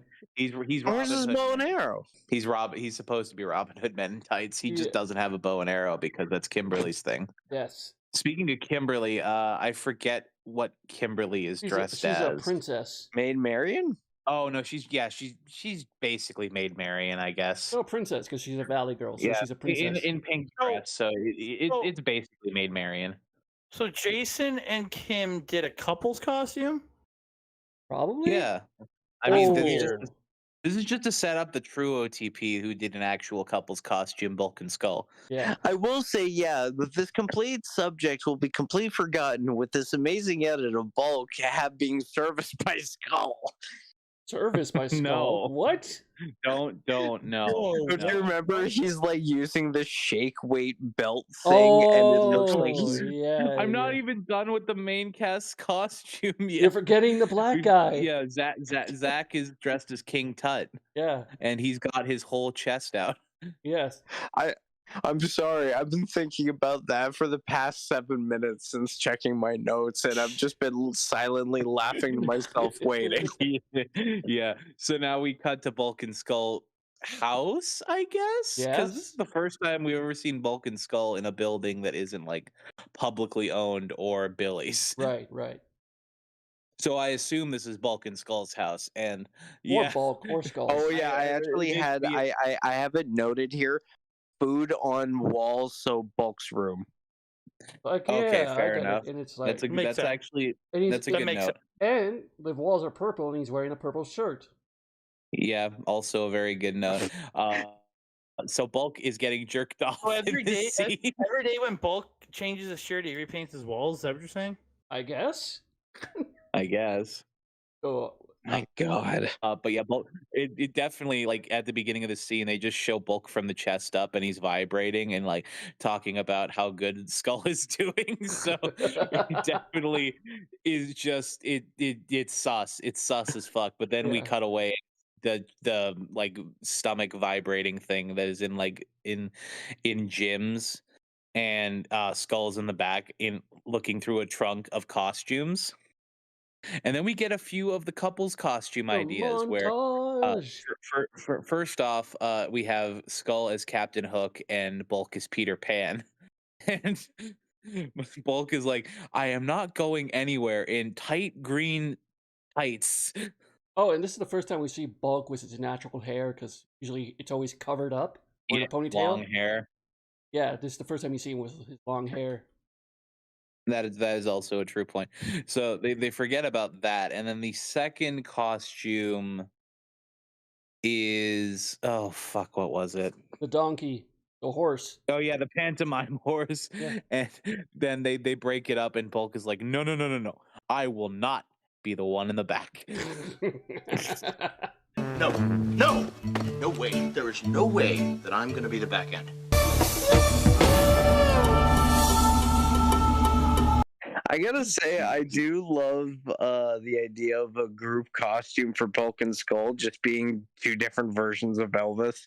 Yeah. Yeah. Oh yeah, the that next one. was Yeah. that was the pinnacle of this scene, because Skull is young Elvis, Bulk is old Elvis, and I don't know if they did their research, but they're like doing the exact mannerisms of young and old Elvis, respectfully. These guys do their homework really well, because Skull's a lot more mobile and does some kicks. Bulk is like doing a lot more, limited. Yeah. Obviously, because he's obviously bigger. Skull kicks Bulk in the back, and he's like, "Oh, mama, my back," and then falls. And you see And then we pan to Frankenweiner. then we pan to the window in the back, and Frankenweiner's just been watching them. What made you come on over here tonight? He likes to watch. Yeah, Frankenweiner is a goddamn perv, dude. Like, you don't creep on teenagers like that. Yeah, like especially Bulk and it's a little Skull. sus. I don't know if Bulk and Skull even count as I feel like they're adults that just got held back like years upon years. Did they ever It's like graduate? Because I'm not sure they it's did. like Peter Griffin only being able to like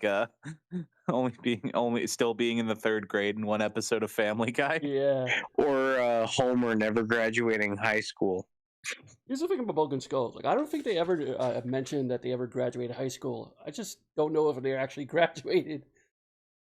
Yeah, No, that's true. I think they were part of the graduation ceremony. And I assume Skull did, because he's running a high-powered company in Samurai, so you would assume he did get an education. Yeah, Didn't they probably went become back to school. cops later? I think Yeah. you need to have a high school diploma in order Junior to become Police a cop. Patrol. No, they were junior cops. Yeah. Oh, okay. Junior And Police then they Patrol. became private investigators. Jury's out on Bulk, but Skull definitely would have needed one. Right. So we cut to the youth center, and the party is in full swing, and I try to take a look at some of the costumes, but the editing is just too raucous, and it's got that Freddy versus Jason thing where it just like slows down the footage and tries to show off all the weird dancing. I did pull a few costumes. There's a bee. There's an Uncle Sam looking guy. There's a skeleton. And then Bulk and Skull show up, and they're not dressed as Elvis. They're dressed as punks. They dressed as themselves. Which Yeah, is basically just their everyday clothes. Yes. Yeah, and Skull says, "I can't believe that was a great idea of you getting us to dress up as punks for this." And it's like, bruh, the Elvis costumes were perfect. Yes. Yes. And Ernie is dressed as Count Dracula. Yeah, and he tells Kimberly, "I want to suck your blood," which is just, what the fuck, Ernie? And it goes like, "Hey, Ernie." It's like, "How'd you know it was me?" Ernie's a perv. Jeez. Yeah. Everyone's a pervert, apparently. And then I believe Alpha comes in. And Trini and Kimberly's jaws just drop. Billy walks over and is like, Alpha, you really should not be here right now. And then Alpha's like, well, I wanted to party with you guys, and I felt like right now would be a perfect opportunity. Billy says, oh, well, I mean, you do have a pretty good costume. Then Alpha says, what costume?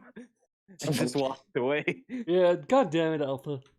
And after So Billy we and got Alpha walked- incredibly lucky because Alpha legit almost ousted the range. He broke the first rule. Yes. I'm pretty sure Zordon okayed it. Wait, no, hold on. The first rule is never use powers for personal gain. Yes. Yeah, it's the third rule. Is never Never expose your identity. Either way, Actually, Alpha, wait. you're being way too reckless. Yes. Oh my god. Alpha still hasn't recovered from the events of Green with Evil. Yeah, Very he true. really hasn't. He really hasn't. Then also Frankenstein comes in. Sorry, Frankenweiner comes in, and is now hanging out with the teenagers in the dancing. Is looking around for those pesky Power Rangers. And their little dog too. Could you imagine if there was a dog? That would be pretty fucking funny, honestly. Yeah. Power Ranger dog. Yeah.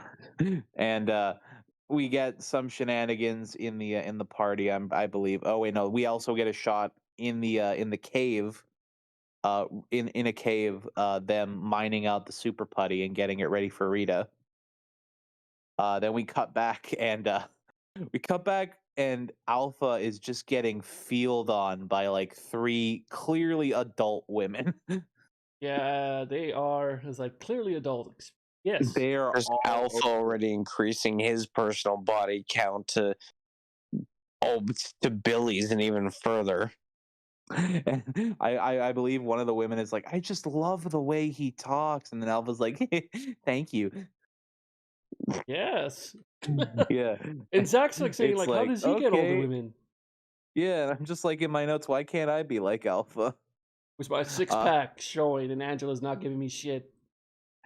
Yeah, Zach tries to roll up on Angela and is like, "Hey, how about we dance, baby?" And then Angela is just like, "Go back to your tomb, tut." Yeah. Damn that, Angela. And just walks away cold as ice again. Yeah. You're as cold as ice. This man, like Zach, is now a creep because he doesn't know what no means anymore. Yeah, now he's just trying to push the thing. Yes. And now we get Frankenstein almost goes after, I believe it's Jason and Kimberly. Jason, And Billy, and luckily, there's some random woman in the crowd that's dressed like the bride of Frankenstein who grabs Frankenweiner and says, "Come on, Frankie, they're playing our song," and then pulls him into the center of the dance floor. They do what is loosely described as a couple's dance.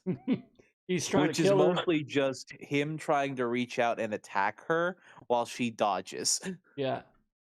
For a brief second, I really wanted when you said, "Come on, Frankie," I was like, "Come on, Frankie, show us your favorite pose." Almighty is gonna hit you with his favorite pose. What the hell? No, Come on, Frankie. He just bends over. Oh, Jesus. Okay. God damn you, Bobby Lashley. Oh my god. So- The Frankenstein, because he's stitched together, just falls in half. Yeah. God damn it. Falls off. Then the dance is interrupted by Skull shooting Frankenweiner with like a plunger gun. Well, Frankenweiner yeets the girl into Bulk and Skull, and then he shoots the gun. And then Skull, he picks up Skull in a chokehold like he's Mr. X in Resident Evil 2. Skull's like, "Come on, this was just a joke, man. Can't you take a joke?" And they cut down to his legs, and they play a dumb sound effect when he's wiggling his legs. Yes, yes. Yeah. Then he throws Skull into Bulk. Says, "This guy can't take a joke," and then the guy starts running after Bulk and Skull out of the out of the youth center, causing a bit of a ruckus. Billy notices this and then walks away. And I pointed it out and I know it doesn't really look like her, but I swear that the girl on the left of this scene as Billy leaves is just Marge in a mask. I don't see it, but I'll put it up there. I Yeah. I thought it was at first. I don't think so, but It definitely isn't the same voice. It definitely isn't the same actor, but that's my headcanon now. Ah, okay, all right. Uh, In your head canon. then we cut outside the youth center, and Bulk and Skull are running away. Then they both break off and run in a different direction, which proves that Bulk and Skull did not go to the Prometheus school of running away from things. Yes, very true. Frankenweiner comes out and looks one way, the way that Bulk ran, then looks at the way that Skull ran, and just starts walking forward Yep. because he's an undead monster that has no brain. Yes, very true. Then Billy is following him, and we get Metal Gear Billy.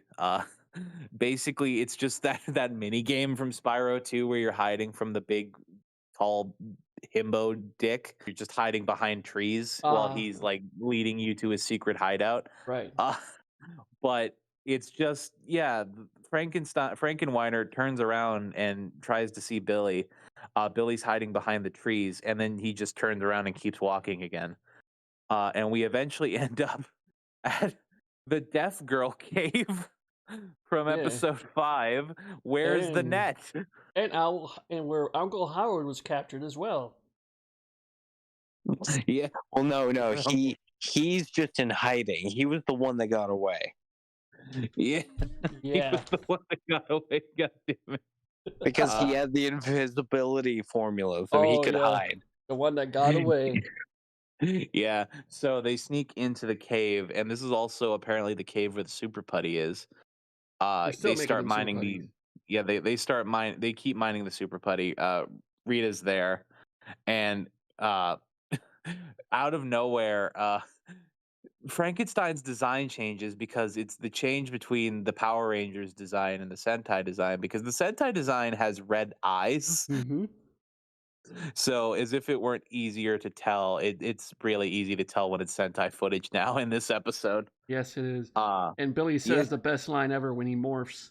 It's time for molecular transmutation. And then he transforms and we get Frankenweiner's gimmick, like his weapon, which is he pulls the bolts out of his neck and uses them like nunchucks, which is actually a really cool weapon design. The Rangers all get warped to the command center after Billy mentions that, oh, this must be Rita's doing. So we're at command center.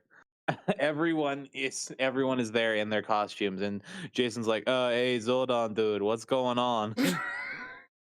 And Zordon explains that the super drown you with your own tears.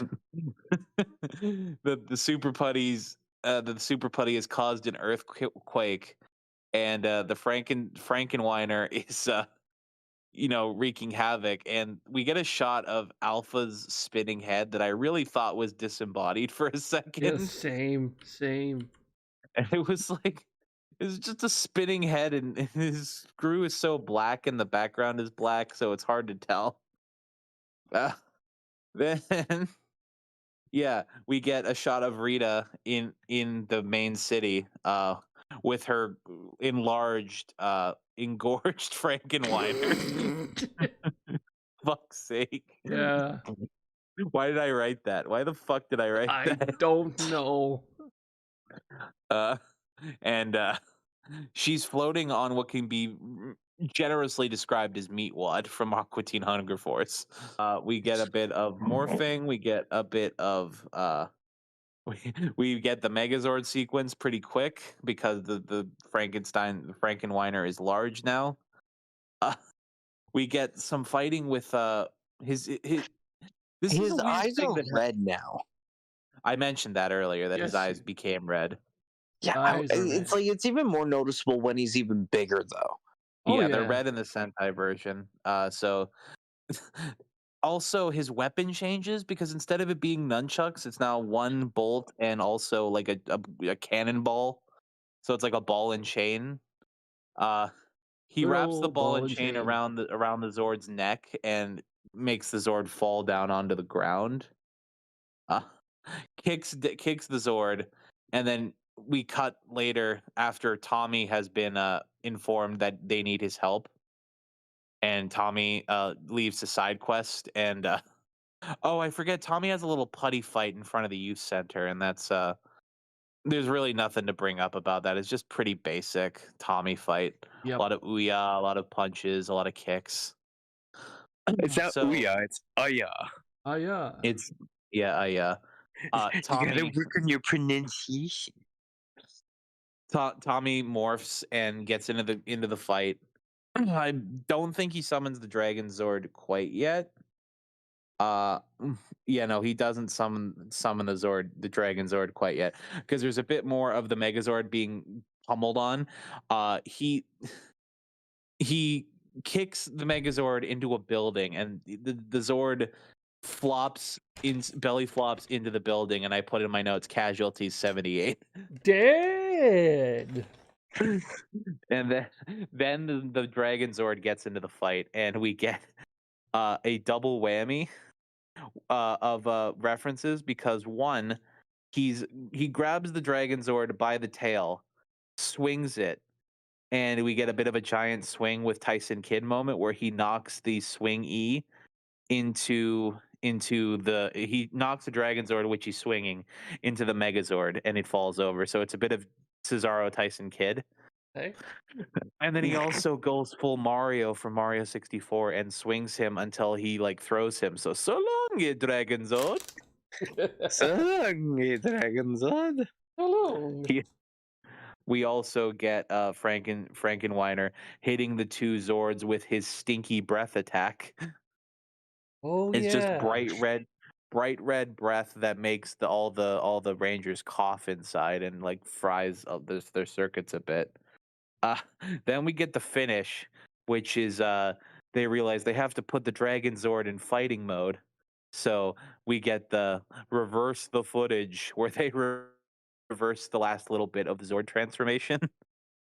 And then we get the Dragon Zord in fighting mode. We get the Dragon Spear, and we get them killing Frankenweiner with a drill hole to the chest. In the most, which looks even more graphic than usual, because he looks more human than usual. It's a human and not a spider. Yes.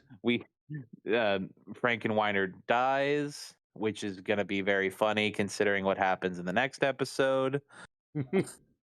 And then we get the 11th I Have a Headache in this episode. And then we get to the wrap up, which is we're back at the costume party. Everyone's back in costume except for Tommy. Everyone's back, and it's like, oh, they're gonna announce who won the prize for best costume here pretty quick. Oh, by the way, Tommy, where's your costume? And then we get this weird scene where Tommy's like, oh, I have it in my bag, and then he says 1 minute, and as he says 1 minute, he shoves his finger, the finger pointed one, in Kimberly's face, like he's negging her again. My God. Yeah. And then says, I'll be right back. And then he leaves. Bulk and Skull show back up, and they're about to, like, oh yeah, they all show up to Alpha, and Alpha still got ladies rubbing up on him. Mm-hmm. Alpha is a dog.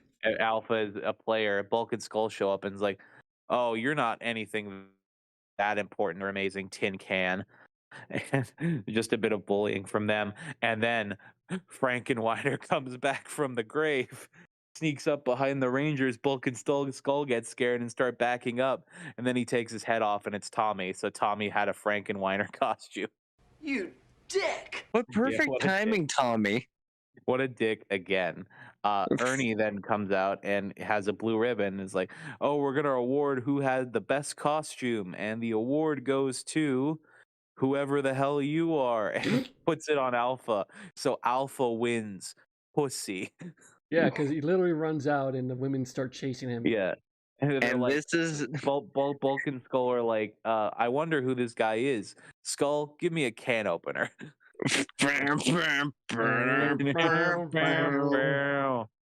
That episode was a tour de force. Right. Yeah, but we are now on the final episode of the batch. Episode 26, Season 1, Gung Ho. A very important episode for a very important Malcolm. For a very important Malcolm. This was this in the float episode where I think part of like a Disney XD block, where basically it was the first appearance of a certain white dinosaur we'll see later. So it starts out with the Team Ninja Finals, like one of the first many ninja finals that they do in this goddamn city. The Team Ninja Finals. It's a stupid fucking ninja tournament. Yeah. Here we go. Okay. The air date October 25th, 1993. So this was, wait. So this aired before Masquerade. Well, like I said, which is stupid because Masquerade is technically the part 1. Yeah. Maybe I think that's what Andre and Andreas were talking about before. Yes. Like when it first came out, this came first, and then Masquerade later, because they're acting like they never heard of the sewer putties in the next episode. But IMDb, we're going with the IMDb. We're going with the YouTube one. That's weird. That is really weird. Anyway, Team Ninja Finals. Yeah. So we get this episode aired October 25th, 1993, and it was written by Mark Hoffmeyer and directed by Robert Hughes. It opens up in the Team Ninja Finals, or the training of which, with Jason and Tommy just being absolute dicks to each other. It's almost like they didn't. It's almost like they actually hate each other. The prelude to the hatred. Yes. Do you think this is why this episode felt like they had the most natural on-screen chemistry, because they were beating the shit out of each other? Oh, there's a different episode where like I think it's Lord Zed puts a spell on them and they absolutely hate each other and they're not acting. Yeah, they're just for real. And it goes on like this for like 2 or 3 more minutes of just them training and just being like, hey, yeah, you think that's good? Here, I can beat the shit out of you even harder than you can do to me. And it leads into other fighting styles, like the whole Q-tip fighting, like we're American Gladiators, and the kendo sticks, like we're Sandman. It's like putting Shigo and Kim Possible into a room together. They will not fight each other. We get Bulk and Skull showing up. Bulk looking like a straight up pimp. I have in my notes here. Why is he dressed like a pimp, or is this just his idea of what rich people look like? That's amazing. That's amore. Bulk shows up and Skull is with him and he's dressed up like a ref, but he's like a ref with a tank top and a headband and these not the same Bret Hart sunglasses, different sunglasses. So all I had in my notes is he looks like the big motherfucking rigs. Oh my god. And also they have Jason and Tommy's opponents for the Team Ninja Finals, which are just Akira Tozawa's ninjas. Very true. Very, very true. I am so thankful that I was like asleep through that era of WWE. Yeah. Yeah, same. Oh, we got Same. the best line by Zach though, because the masked ninjas are doing well, and they're doing their thing, and they're going all over the place. And Billy says, "Oh, their teamwork is definitely proficient." Yeah, and they're good. Man, I could. Zach, what the fuck? This is why Angela doesn't fucking love you. So after another fight with, so after another pratfall done by Skull, we get for some reason the still life Frankenstein's monster in the background. Yeah, why is Frankenweiner there? I don't know. Why was there a Japanese kid in the Tickle Sneezer episode? I believe it's because they messed around with like a recycled 4-parter from Zhu Ranger. Yeah. Yeah, that's definitely what it is. But yeah. And then I think there was something specific also I wanted to call out here. Hold on.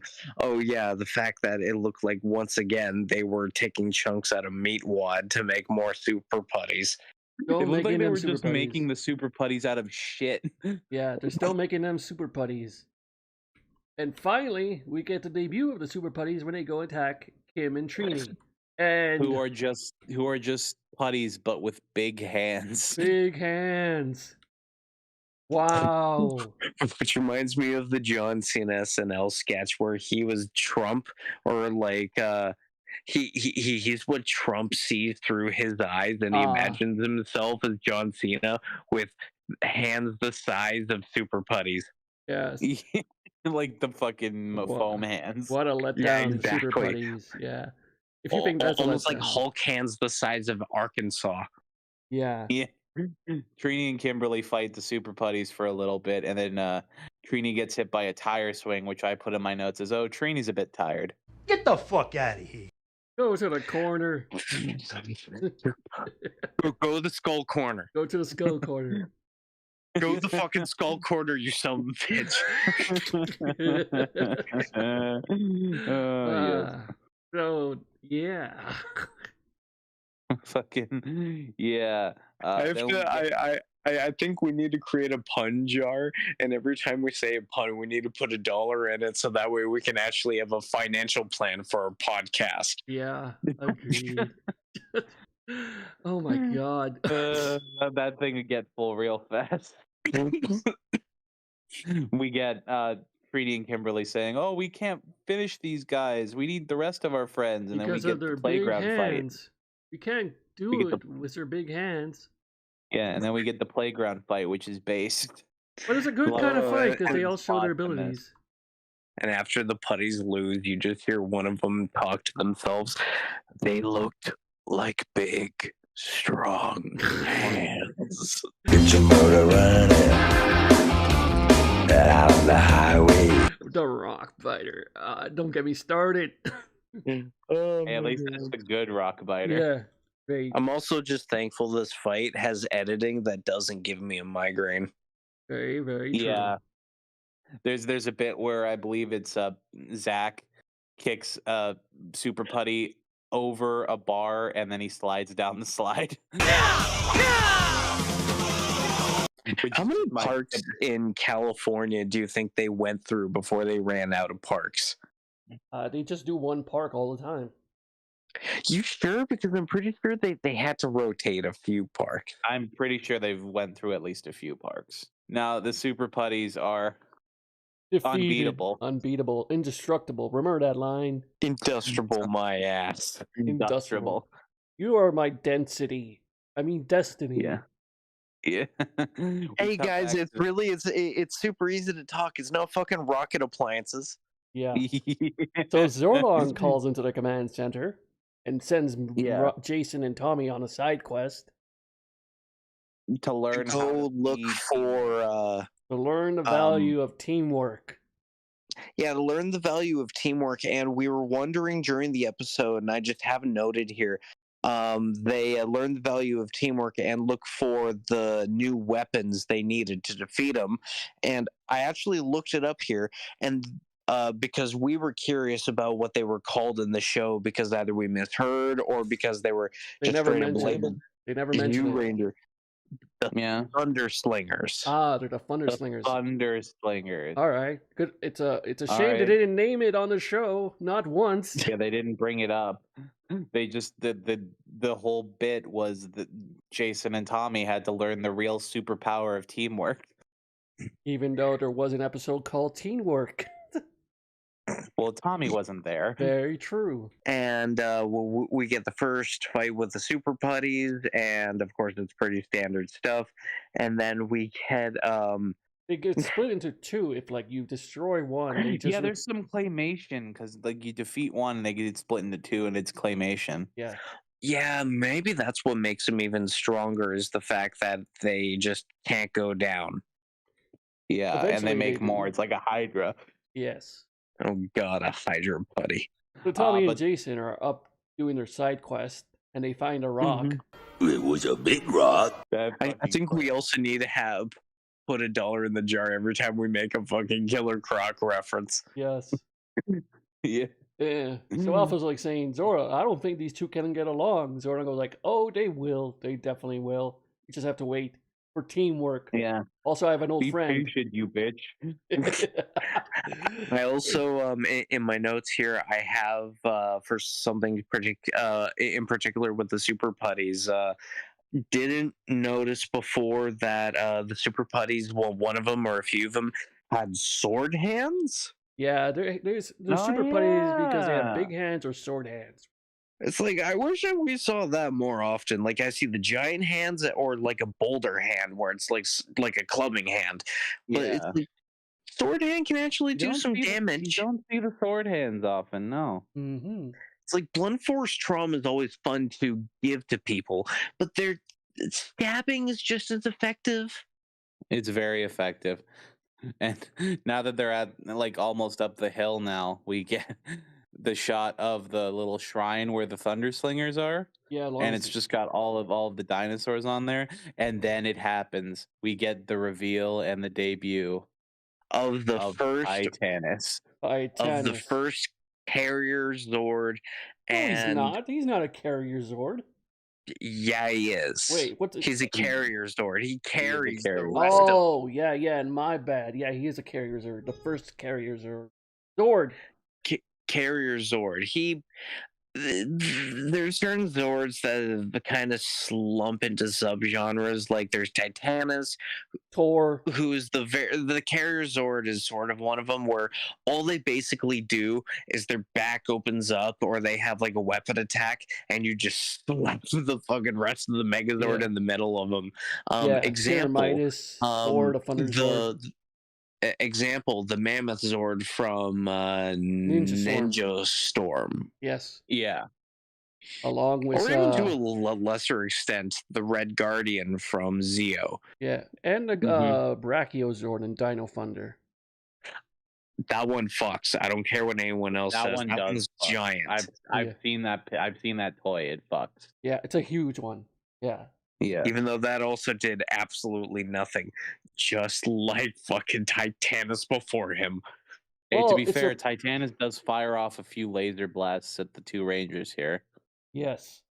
And I will say with this fight, we not only do get a really wicked scene with probably the only time Titanus on his own is actually on his own doing his own thing, like story relevant. We get like of course the bonding between Jason and Tommy, and we get the first time that Tommy passes his shield to one of the Rangers. When they morph, of course, it being Jason. Yeah. The first ever shield trade. Yes. And almost technically the first battleizer, if you can count it. No, second. I don't know.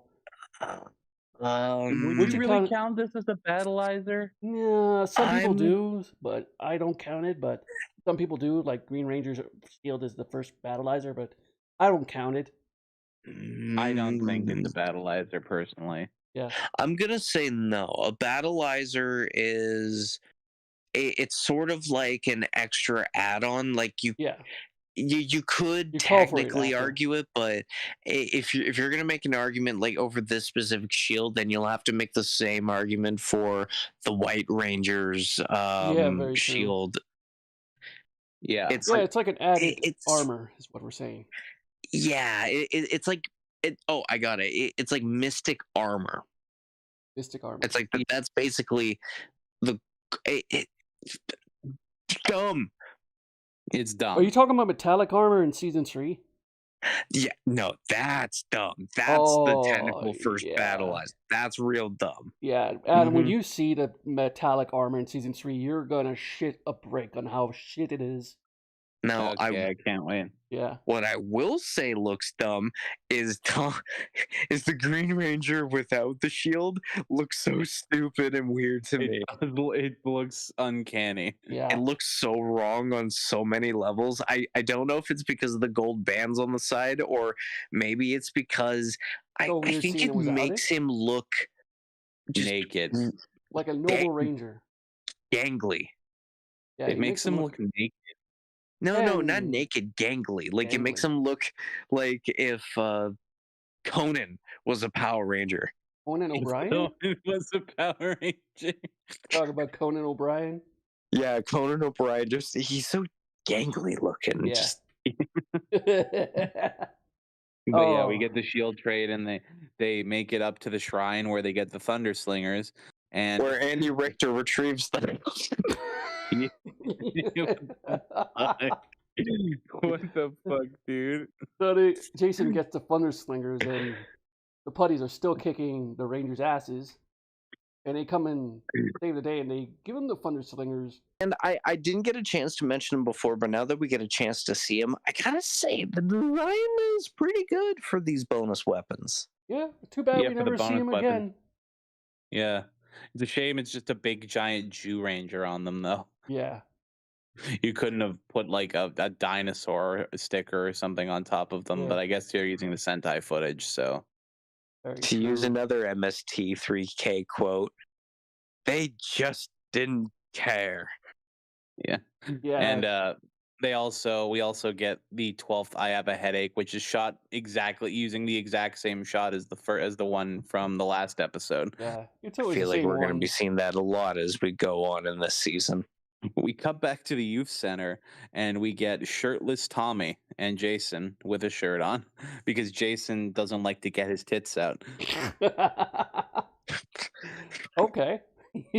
Oh my god. And oh yeah, and then after this we get probably my favorite explanation for a Zord, which I actually think the line that you stupid son of a bitch has been torturing me with for a while, Andreas. There's a simple explanation for that. Everybody come quick! Something's happened! No time to explain! The ghost say there's a simple explanation from that. I think it originates from this bloody moment when they're like, what was that thing that was attacking us? We need to be careful of that. Oh, that's Titanus. He's a friend. Zordon actually explained what it is. Unlike Gosei. He says he's a friend, and that's it. Yes. Unlike Gosei, who just gives him who will stuff. be helping out. Unlike Gosei, who actually gives him stuff and doesn't explain anything. He's a friend isn't an explanation, you son of a bitch. It's an explanation. Well, the chart says. Hold on a second. Friend. What's the explanation? Zordon, he's an old friend. He's having a flip out. Yeah, he's flipping out. So now we cut back. Oh, to 2 in 1 episode. Yeah, we got back to the youth center with shirtless Tommy and Jason, and it's time for the Team Ninja finals. It's Tommy and Jason versus the Akira Tozawa Ninja Crew, managed by Bulk. Yeah, there's no ref really. It's just 3 unexplained judges off to the side. Yes. Actually, I think Skull's the ref. Oh, he's not. There's 3 judges on the side. Then why is he wearing a ref shirt? Because it's He's Skull. dressed up like a ref. Okay, real question. Who has the worst ref outfit? Skull here or Mr. T at Starcade 94? Mr. T. Starcade 94. Yeah. I saw that outfit. I know what you're even talking about. That was awful. Yes. Yeah, he's dressed up like he's got a sleeping cap on. Mr. T. Fucking hell. But speaking of bad wrestling, this is booked like a TNA match. Oh, yeah. The rules. What are the rules? I don't think there are rules. I think it's just the judges are basing the rounds on, technical skill. Because like round 1 is like 1-on-1 normal fighting, and then round 2 is 1-on-1, like Q-tip fighting, and then round 3 is like a 2-on-2 with the kendo sticks. Mm-hmm. I think the rules are there are no rules. And in my head canon, the 2 ninjas are Rocky and Adam from Stone Canyon. Because they did this. Yeah, but we'll get to them We'll eventually. We'll get to them. Also, during this scene, with the fight, they just keep randomly cutting to this one chick in the crowd who's wearing like a lime green top with like a jacket and her dirty blonde hair, and the entire time we're like, who is this woman? And then I just clocked in on it at the end. That's Tommy's ex. Okay. And it's also Skull's next victim. Yeah, that's what I said. Skull's next. Oh no, Skull's next victim are the 2 ninjas that lost. No, I think that they struck hard, and what they just did is they just they faded away. They ninja vanish. The match is over, and then they say, "Oh, the judges are making their decision now." And then just like 2 seconds later, Ernie shows up with the trophy and gives it to Jason and Tommy. Here you go, guys. This is like, damn. See, when they say they made their decision now, like the announcer legit was like, "All right, so what's your decision?" And they all just went like, "Those guys." Yes. Yeah. There's a simple It's just explanation like- for that. Dude, you didn't even have a reason to say it there. I What know. the fuck? I know. It's just Malcolm. I love it. And that's the end of the episode. So let's move swiftly on. Let's move swiftly on to the final thoughts before I have a fucking brain hemorrhage. And before Malcolm gets a brain aneurysm as well. I think I'm Malcolm will be already like, dead, and I'm just like on my last couple breaths of air. Yes. Well, Malcolm, use one of those breaths to tell us your final thoughts on this block. I gotta say, this was a really entertaining block. Yeah, it also helped that we were watching with Andre, and he was shitting on a lot of it.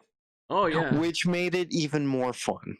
And if Yeah, anybody's for sure. wondering why Andre's not here, he had to go because he had to wake up early in the morning. So that's an explanation. There was the very simple explanation for that. Yes. He's a friend. I think my favorite out of all of these was Gung Ho because I love ninja stuff, and Titanus is cool to see, even though he is one of the dumber Bonosaurs. Yeah. I have a lot of my favorites. Life's a Masquerade was really entertaining with Frankenstein's monster. I'm just gonna ignore Spitflower and Itsy Bitsy Spider. Shell Shock is one of the most conflicted monsters for me because Traffic Light, dumb. Cannon Head was really cool. Yeah. If you take away the traffic light, he would be great. Honestly. Well, no, if you took away the traffic light, he would just be Blastoise before Blastoise was Blastoise. Be Toka Blastoise. Toka Blast. Mecha Blastoise. My thoughts for this batch of episodes, more of the same. Very entertaining, very fun. My personal favorite of the block was Life's a Masquerade. There's something really entertaining about a Halloween-themed episode, and it's just the costumes were entertaining, and Frankenweiner was a hit. Mm-hmm. And yeah, it was very fun to recount as well. Everything else was also like pretty good. I'd probably say that the weakest episode in this batch was the Spitflower. Like, it was a reach credible to ground, and it like the parade float plot was okay, but it's like this is the first time I really didn't feel like they were doing something new. Overall, a great return to form, and honestly, was a lot of fun. Yeah, I like the trouble with Shell Shock. Like, to me, he's a classic monster, except even with the traffic light, because how do you not remember him with the traffic light? Life's a Masquerade was a really great episode. So was Gung Ho. The weakest ones were like the Itsy Bitsy Spider and Spitflower for me. But other than that, it was a great block of episodes to watch. Yeah. There's definitely been worse. Oh, yeah, definitely been worse. So as that, we end the podcast with those episodes, and see you next time. And Malcolm, do you want to say goodbye? Like usual? I love y'all. We all love y'all. And may the power protect you.